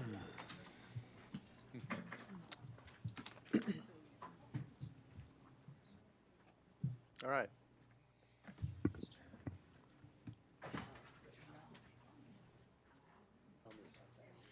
We are back on the record, as they say. And at this point, I would call on the chairman of the Disability Committee, Charlie Hogquist. Good morning. Yesterday's disability meeting was a rather quick one. We had 2 items for consideration. We had a staff recommendation to approve a disability item, and we also had an adjudicator's recommendation to deny one, both of which... Charlie, could I ask you to actually read them because sure. the TV audience at this time does not have access to the screen. Okay. We had 2 items. Approval of disability consent agenda items 1 and 2. Number 1 was the staff's recommendation to approve the industrial disability retirement application of Jeffrey Whiteley. And that one passed through the committee with the vote of 5-0. The second item we had was the adjudicator's recommendation to deny the industrial disability retirement application of Gregory Hassan. And that one also was approved with the 5-0 vote from the committee. Also, we had a report out from staff about our pending disability applications, and the staff is doing an excellent job in keeping the applications flowing, and the backlog is near 0, something that is pretty amazing when you consider the amount of work it takes. So I want to commend them and thank them for all their work. Charlie, would you move the approval of the disability consent agenda items 1 and 2? I'll make the motion. Ready to vote? All votes are in. Go ahead and announce. Okay, the motion is passed, 13-0. Thank you very much. With that, I will call on Tanasi Priovalos as chair of the Business and Governance Committee. And Tanasi, would you also please read the items into the record as we go through them? Yeah, absolutely. Okay, so yesterday's meeting was rather lengthy for a B&G committee meeting. And to make matters worse, we had to wait 24 minutes for it to start because of the scheduling of the start time of the meeting. So the most important thing for the board to understand is that in the future we're going to schedule the disability and B&G meetings to start at the same time, even though B&G will be following it immediately. So that way we don't have to sit around for 24 minutes because Charlie is so efficient at what he does. Okay, so. On the consent agenda items, let me just briefly go through them. We had staff's recommendation to approve the disbursement of the 13th check and the Corbett settlement benefit payments. This number 2 is the staff's recommendation to approve the 2019 drop interest crediting rates and to revise the board rule 6.1 and 6.4. Staff's recommendation to revise the investment committee chair. Charter, sorry. Thank you. Staff's and then item number 4 was staff's recommendation to revise the settlement of claims or lawsuits policy. Basically, this was just some cleanup issues between board rules and policies in the Muni Code. Item number 5 was the staff's recommendation to adopt board rule 1.1, revise division 6 related to drop, and 9.6 related to the designation of beneficiaries for payments of drop. And then the 6th item on the consent agenda was the review of the purchase of insurance. All of those actions passed unanimously in the committee. Probably the most important issue to point out is on number 6, the committee voted unanimously to purchase fiduciary and cyber insurance as recommended by the staff. And in January, we're going to discuss the purchase of additional insurance, including but perhaps not limited to employment practice liability insurance.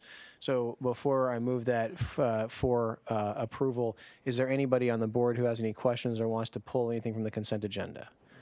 Hearing none, I would like to move the approval of the 6 consent agenda items. I can't speak, but that's okay. Ready to vote?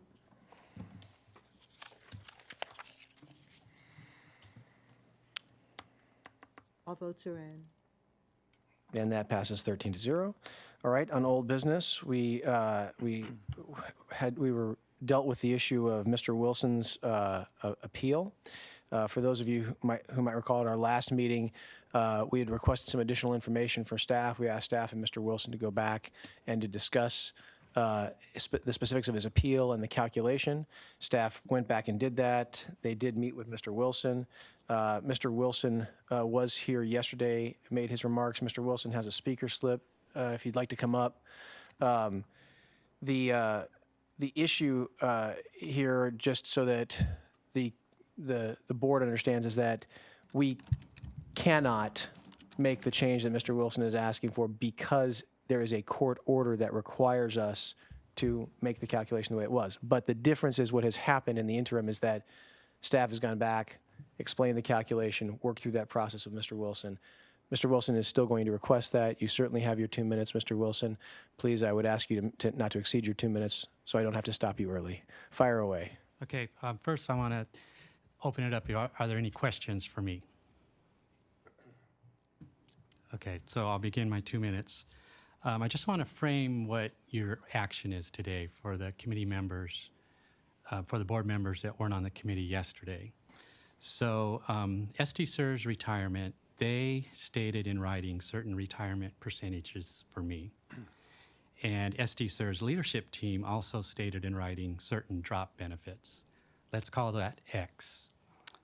And then SDCERS legal states in writing certain retirement and drop benefits. Let's call that Y. And then Y is less than X.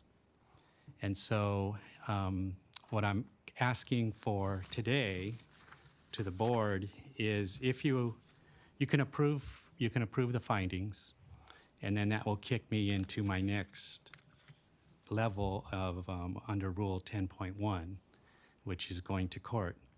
I don't want to go to court because I don't think it would be good for either of us. The reason being is I'm a member of SDCERS, and I really don't want to take my retirement to the Superior Court. I believe there was a huge mistake on the SDCERS part that they have some responsibility for. I also believe the committee just shoehorned that through and totally neglected it. So that's the basis for what I would do next. And with that, again, if you have any questions. Mr. Wilson, thank you very much for your time. Susan, do you have any comments that you want to make?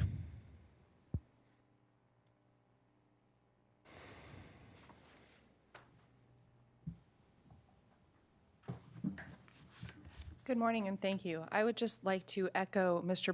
Priovalos's summary of what occurred yesterday. What staff is doing is we're calculating the retirement benefit pursuant to a court order that's already in Mr. Wilson's divorce. So we're asking and recommending that the board deny Mr. Wilson's appeal, and by doing so, allow staff to abide by a court order. I'm happy to answer any questions the board may have.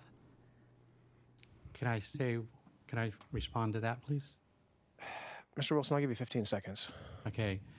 I'm not disputing the DRO. What I'm disputing is what was told to me by SDCERS leadership team and a retirement office. That is, we're mixing apples and oranges when we try to combine the two. Thank you very much, Mr. Wilson. I appreciate that. I guess the comment that I would have for everybody here, and this is just because I don't think the entire, at least I didn't hear the whole story until yesterday. I finally understood the rest of it. But the issue here is very simple. When someone goes to retire, we try to give them an estimate of their benefit and what they're likely to get based on the quadro. But until we get the quadro and until staff goes back and calculates that record, those are just estimates. Now, interestingly enough, Mr. Wilson's complaint is, hey, you gave me an estimate at whatever it was, call it 73%, but when it came out, after you guys did the final calculation, it came out at 64%. My frustration with that is that irrespective of that, estimates are estimates. And we do this all the time, and we cannot make that final calculation until you have the quadro. So that would be enough. What really did it for me, and which was quite frustrating, is that, and I think where I think if this board was being misled, was the fact that actually Mr. Wilson had received 2 prior estimates that were lower than what the final calculation was. Mr. Wilson is cherry picking the higher of the 3 estimates that he received and is asking this board to approve it. And that is, I think, inappropriate, and I think it's disingenuous. But be that as it may, this motion passed in committee unanimously. And if we, I'll go ahead and make this motion now if we can get the buttons up. Tanasi, I have one question. Yes. Reading through the material, and I'm not as familiar as your committee was there an error in SDCERS staff during the process? I couldn't really pull that from the material. There is, on the 3rd calculation that Mr. Wilson received, there was an error. The person made a division error. But again, the issue is that that error was performed in an estimate of the calculation, and based on information that Mr. Wilson had provided, we gave an estimate. The problem is Mr. Wilson was estimate shopping. He didn't like the first 2 estimates. He found someone who did give him a 3rd estimate. And the issue is that there were multiple estimates, and we needed to change. Staff has changed that policy going forward, so that we aren't going to be giving those estimates the way it was handled in the future to prevent that from happening. So the answer to your question is yes, there was an error. That error, however, was a huge departure from the first 2 estimates. So somebody should have been on notice. Hey, this is an issue. We've got, of these 3 estimates, I've got 2 in this range and I've got 1 in this range. There's a disparity here. And so, yes, there was an error, but in the totality of the circumstances, this is not something that was a surprise or that was an issue. Thank you. And when we say written documents, are these just emails or are these forms? Like, These are letters. These are essentially letters that say, "Hey, this is the estimate that we have provided, that we can provide to you based on what you've given us." Thank you. Okay, and it clearly states estimate. There is no guarantee to it. Val, I'm sorry, you had a question. I guess what I'm doing is I'm concurring with Tanasi, but not necessarily adopting his position about whether there was estimate shopping or anything like that. I don't reach those issues because, from my perspective, A, it was an estimate, and estimates are by their nature non-binding. And number 2 is 100% of Mr. Wilson's benefit is being paid out. It's just that what he's objecting to is the manner in which it's being divided between him and his ex-spouse. So the system is paying the full 100%, amount. yeah. And we can't pay Mr. Wilson's former spouse less and him more without violating the court order. So all we could do is pay him more, so we'd be paying, let's say, 110% of his benefit, so that he gets the amount that is consistent with the 1/3 of the estimates that he got. That would violate our plan. Yeah, I think that violates our plan rules. So what I told Mr. Wilson yesterday, and I'll tell the board today, is I think it would be illegal for us to do what Mr. Wilson wants us to do. And so not only am I convinced by the fact that it was an estimate, but I'm also convinced that we couldn't even do this if we wanted to. And that was the conclusion of the committee. We cannot, we have no choice. We have to deny the appeal. Whether Mr. Wilson chooses to go to court or not, we don't have the option. Johnny, do you have anything that you wanted to add to that? Okay, I'll make the motion. Thank you, Mr. Wilson.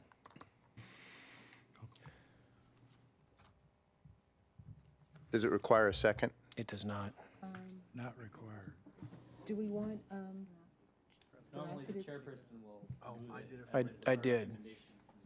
I did. well, Charlie. Charlie beat you to Charlie it, is moved what it. happened. Oh. Withdraw your. I'll yield I'll yield that to Charlie just for, all right, I'll make the motion.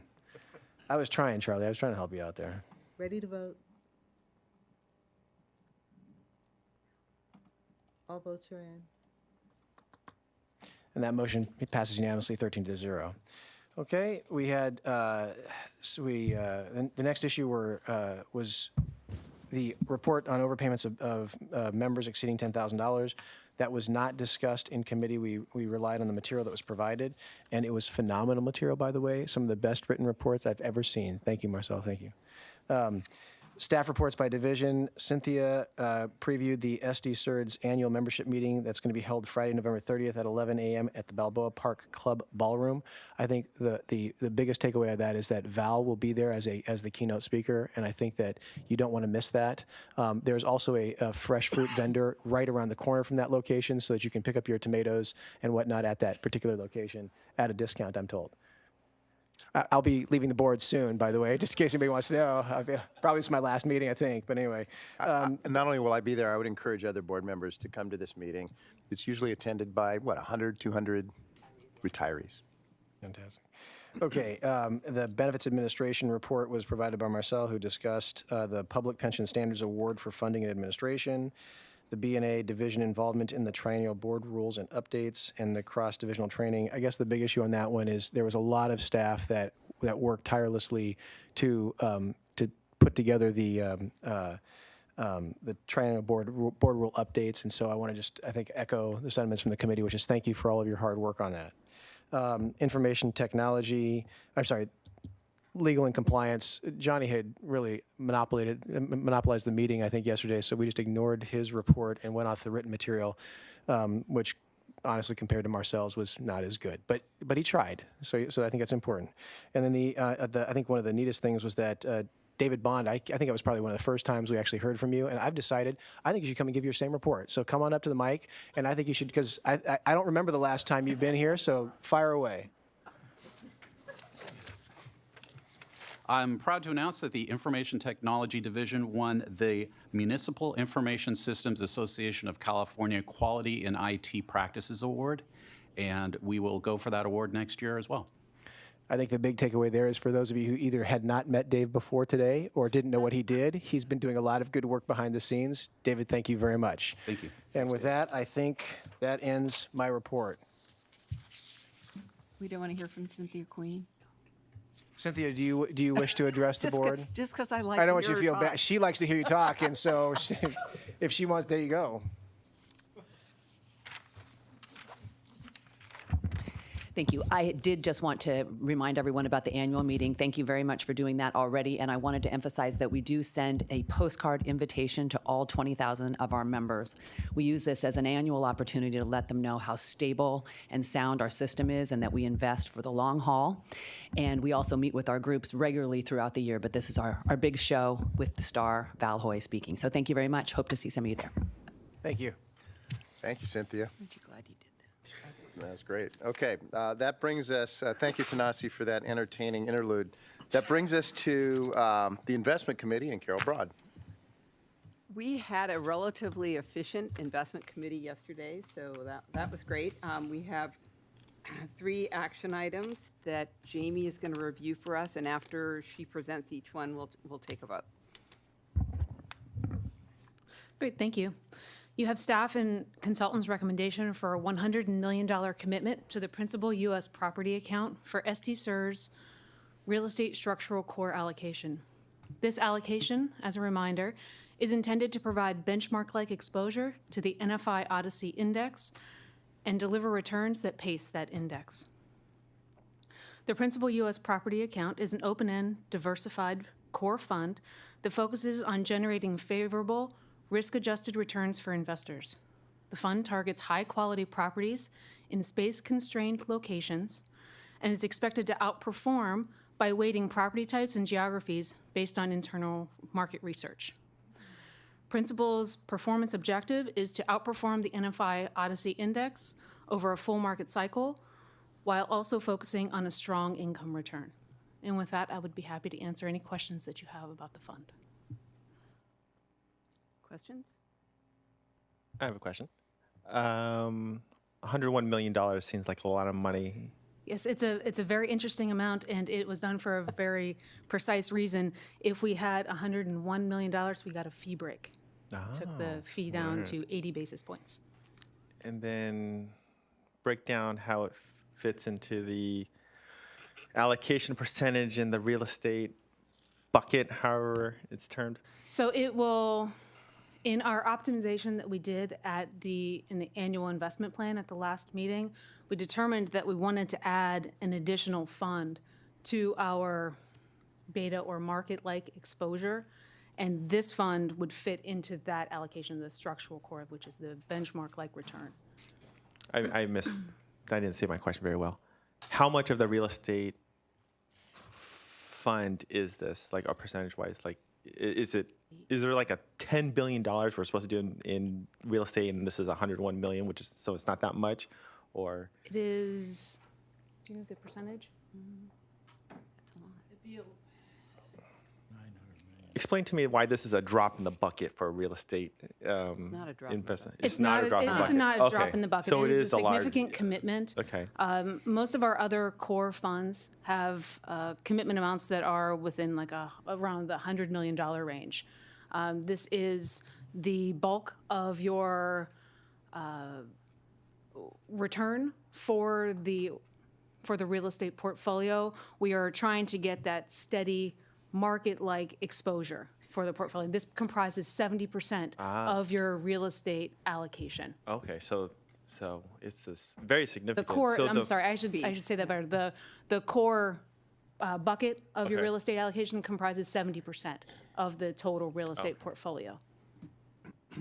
And then tell me about the fee break. Like, is it So significant? the fee that principal is offering is 80 basis points across the board. It's not a tiered structure. And the typical core fund offers a fee that's around 100 to 110 basis points. So this is a very favorable fee structure. Thank you. I'd like to make a couple comments, actually. This is a fund recommended by our consultant. It has a great fee break. It also does not have an entry queue, so we can put this $100 million to work right away, which has Exactly. been kind of a problem for us with other real estate investments. And as you know, we've been liquidating the separate account portfolio, the DWS separate account portfolio. So as those proceeds come in, we need to put them into the market, to work for us, and this fund allows us to do that. So that's important. The other thing I just would say, relative to our prior discussion, it's helpful to think about how these investments fit into the kind of scenario or analysis Steve's doing. I believe this would be called a quasi-liquid investment. So in real estate, you have closed-end funds, which is where we do our more opportunistic investing, where you're locking up money for 10 years, and that's really illiquid. But this fund has redemption provisions, so you can ask for some or all of your money back quarterly. Of course, when the market goes south, sometimes that ability gets compromised, but it's May get put into a queue. yeah, but it's a great way to access private assets in a quasi-liquid format. Any other questions? Then let's see, I can make a motion. make it. I will make a motion. Oh, and this passed committee 5-0, by the way. Ready to vote? All votes are in. And that motion passes 13-0. Great. Okay, so now we'll go ahead and talk about Clarion. You have in front of you staff and consultants' recommendation for a $30 million commitment to the Clarion Partners Lion Industrial Trust for SDCERS Real Estate Tactical Core Allocation. The Tactical Core Allocation is intended to provide complementary exposure to that structural core allocation and is intended to provide slightly higher returns than the benchmark.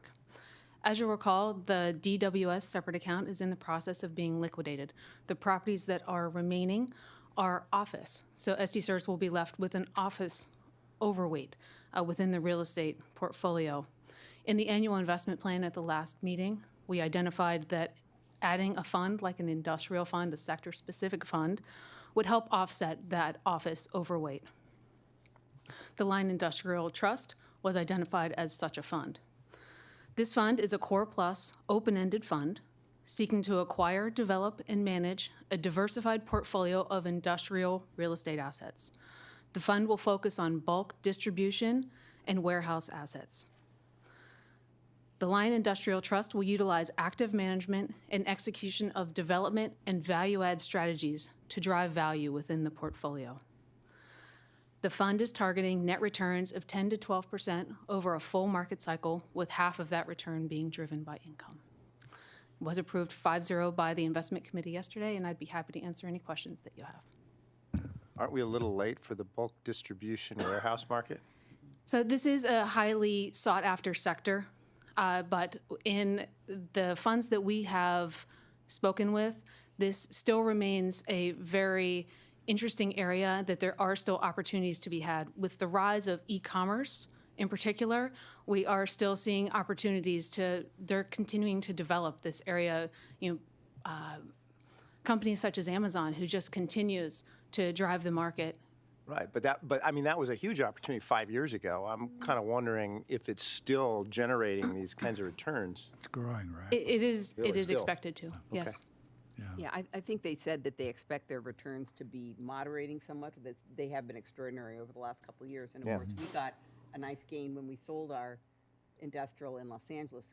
We did well with that. So I believe they even said that that they feel like this is one of the most recession-proof property is. types.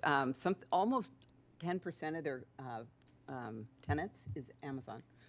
They have Amazon, Wayfair, so they're as retail declines, these types of industrial properties are Especially well. with consumer spending being as high as it has been and growing. Unless you have a slowdown in imports from China, then they have to lay everybody off. But you don't get the volatility when you're talking about long-term real estate leases. So they said that the average lease term is about 5 years, which could weather well through a downturn and also provide the opportunity to upsize if they needed to renegotiate those rents. Great. I had one question. Is this a spinoff from the original Trammell Crow? Yes. Yes. It is a spinoff from them. Yes. And the management team came out of Trammell Crow and it's still Exactly. there. So it's a little Yep. operating company kind of existing inside of Clarion Advisors. Right, they're based out of I Dallas. see, okay. Great. Okay. With that, I will make a motion. No further questions. Ready to vote? A vote are in. And that passes 13-0. And now, real briefly, we will need to approve Stepstone's Equity and Infrastructure Annual Investment Plan. Yes. This item is also brought in front of you on an annual basis. The annual investment plan lays out the investment strategy that the Stepstone Atlantic Fund will employ, provides the updated investment pacing for the fiscal year, and summarizes the risk management processes in place. In fiscal year 2019, Stepstone anticipates that they will commit a total of $125 million to new investments. This is an increase of $75 million, which was projected in fiscal year 2018. Stepstone will continue to employ a consistent investment strategy that they have used since the inception of the program. They'll continue to favor secondaries, co-investments, and seasoned primaries to diversify the portfolio. J-curve mitigation will also continue to be a focus by focusing on strategies that can lower the risk profile and offer earlier distributions. Within infrastructure, Stepstone believes that the best opportunities are in data centers, telecommunications, and logistics. And within private equity, Stepstone will target investments in healthcare, consumer-related products, industrials, as these areas may provide attractive risk-adjusted returns. And with that, I'd be happy to answer any questions that you have. And the committee did approve that 5-0 as well. I see no questions, so shall we vote?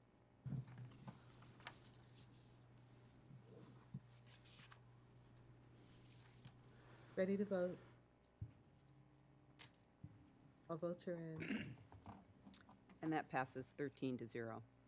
So Jamie, we're going to skip around here. Jamie's going to just briefly cover Do you want me to? performance. I can just wait while you cover the China. Well, okay, yeah, if we want to go in order, I guess the next thing I would just say briefly is we had a really interesting 1-hour presentation from two very senior people at Allianz, which is one of our investment managers, and they were presenting on the Chinese market opportunity.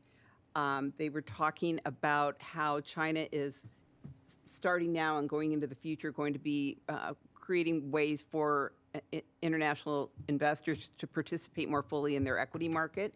And you may want to look at the presentation. The beginning part of it is a really interesting summary of how China is managing their growth, how they're kind of entering after their kind of industrialization period. They're now entering into a second period of growth that's more centered on the consumer and the services sector, which, among other things, is going to help with some of their environmental issues, which is great, but that will continue to allow them to be a global leader. Their GDP growth may be lower than it used to be, but it's still very extraordinary. And so over time, as the securities markets open up, we'll have more of an opportunity to participate in that. So that was, feel free to look at that. It was really interesting. So now we're going to go into status reports, and Jamie's quickly going to cover Stepstone, Grosvenor, and the real estate portfolio. Great, thank you. We had the Stepstone performance report for the quarter ending June 30th, 2018, and the combined since inception net IRR across the Stepstone Atlantic Fund was 14.7%. Looking at that, breaking that down further between private equity and infrastructure, private equity had a net IRR of 16.5% as compared to its primary peer benchmark of 10.1%. That results in 641 basis points of outperformance. In infrastructure, Better move our money out.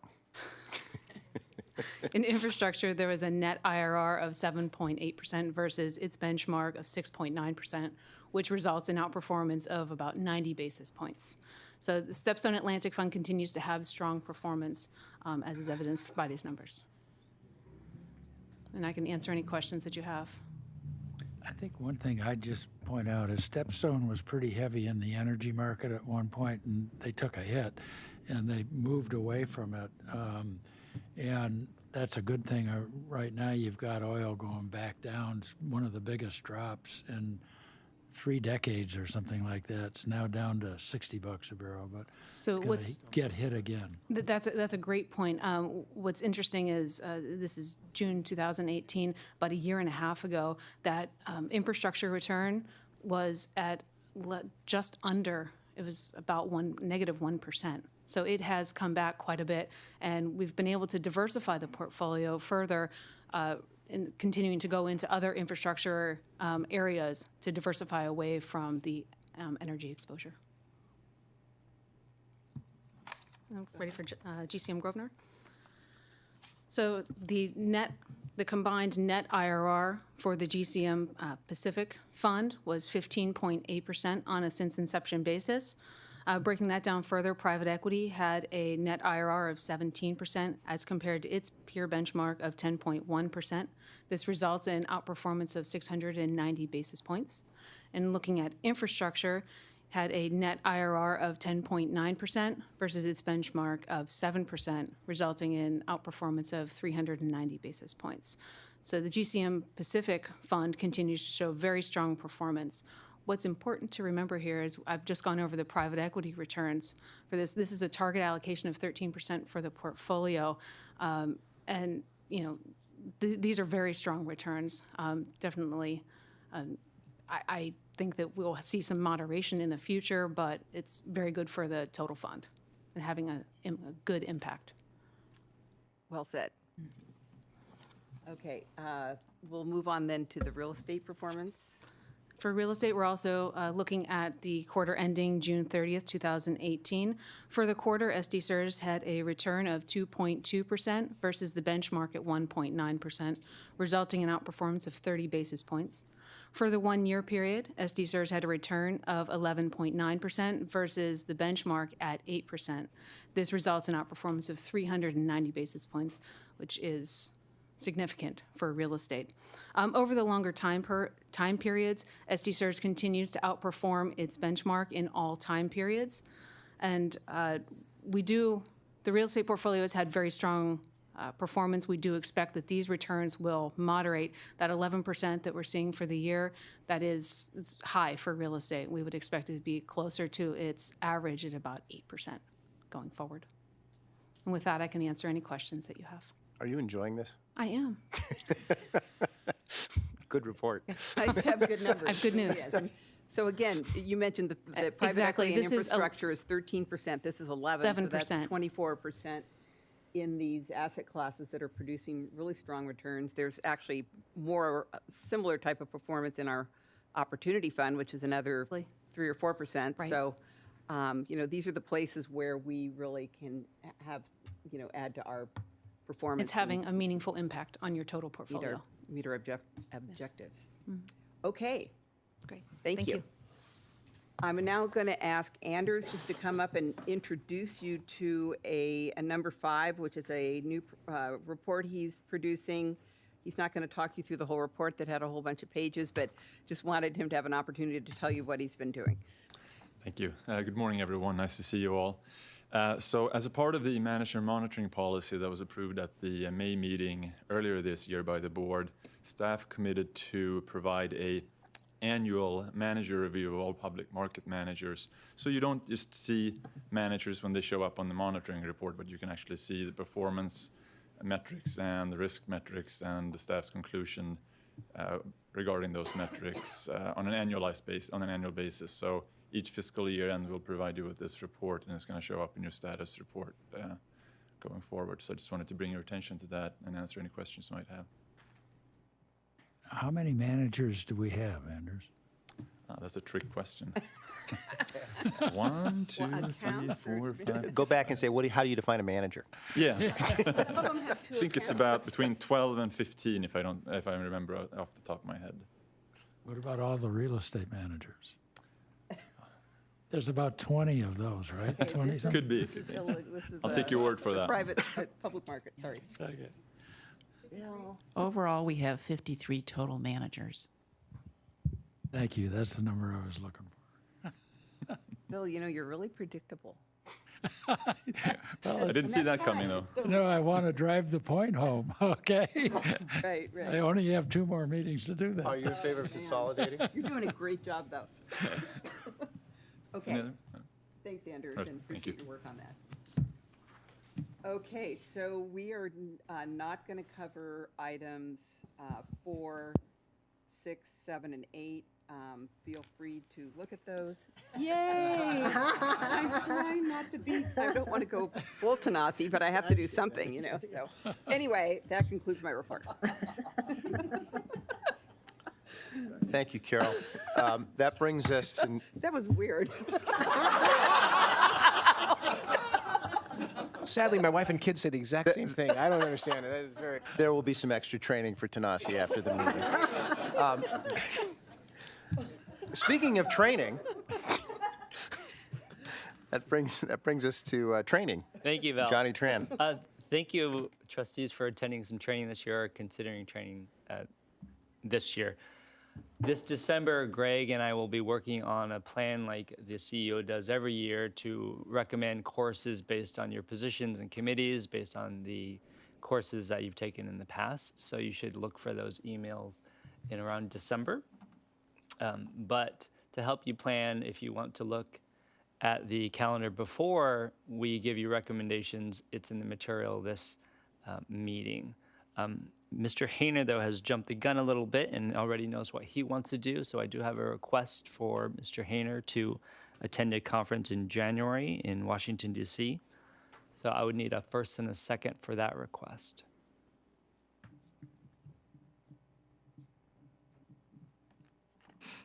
Danasi and George.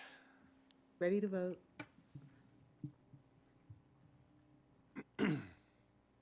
All votes are in.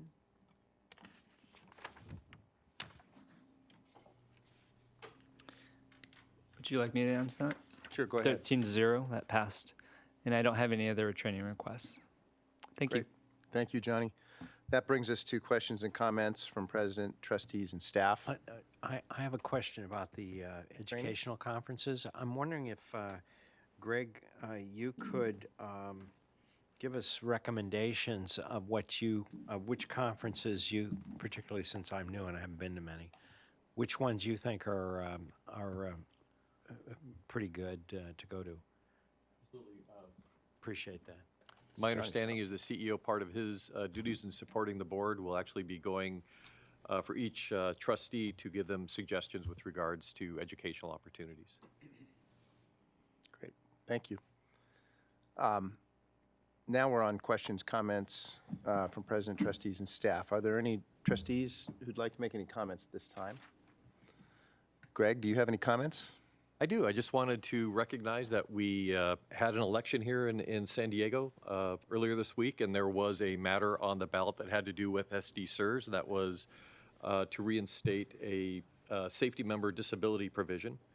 And while I don't know if all the counts have been finalized based on the margin that it was leading, I do anticipate that this will be approved for the the city ordinance.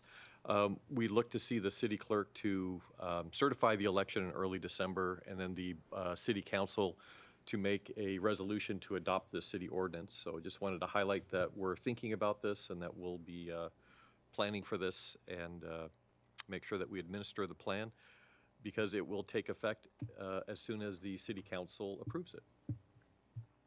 Thank you, Greg. I have one comment, which is to thank our consultants, staff, for hosting a marvelous board retreat on Monday. We spent, and it was 100% attendance, and we were there all day on Monday. Well, we left mid-afternoon, but pretty much all day. And it was a tremendous and spirited debate of issues in which clearly there's a divergence of opinion, and yet it was respectful and very much to the point. And I was very impressed with our board, and I was very impressed with our consultants, both Chiron and Aon, who were there. Provided terrific input, and I think gave the board a high level of confidence that we are thinking about the issues, we're discussing the issues, and we're getting terrific input and advice from our consultants.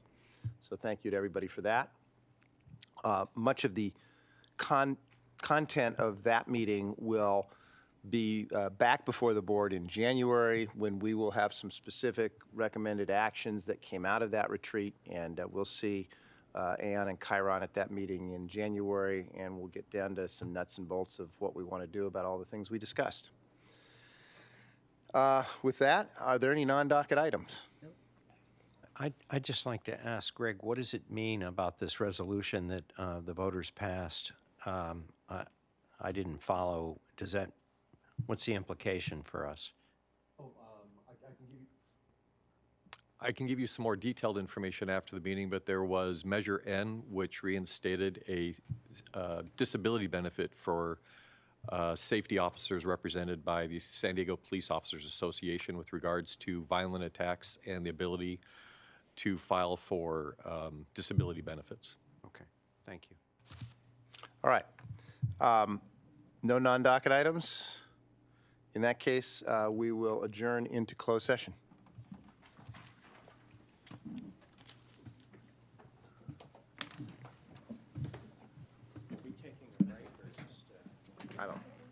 This will go pretty quick, right?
All right. Hang on, she's got to restart the meeting. No, we're good. Are we good to go? Is David in there? Okay, then we're ready. Ready, Dave? All right. In that case, I'm going to call the meeting back to order. We're back in session after a closed session. There's nothing to report out of closed session, and therefore, the meeting is adjourned. All right. All right.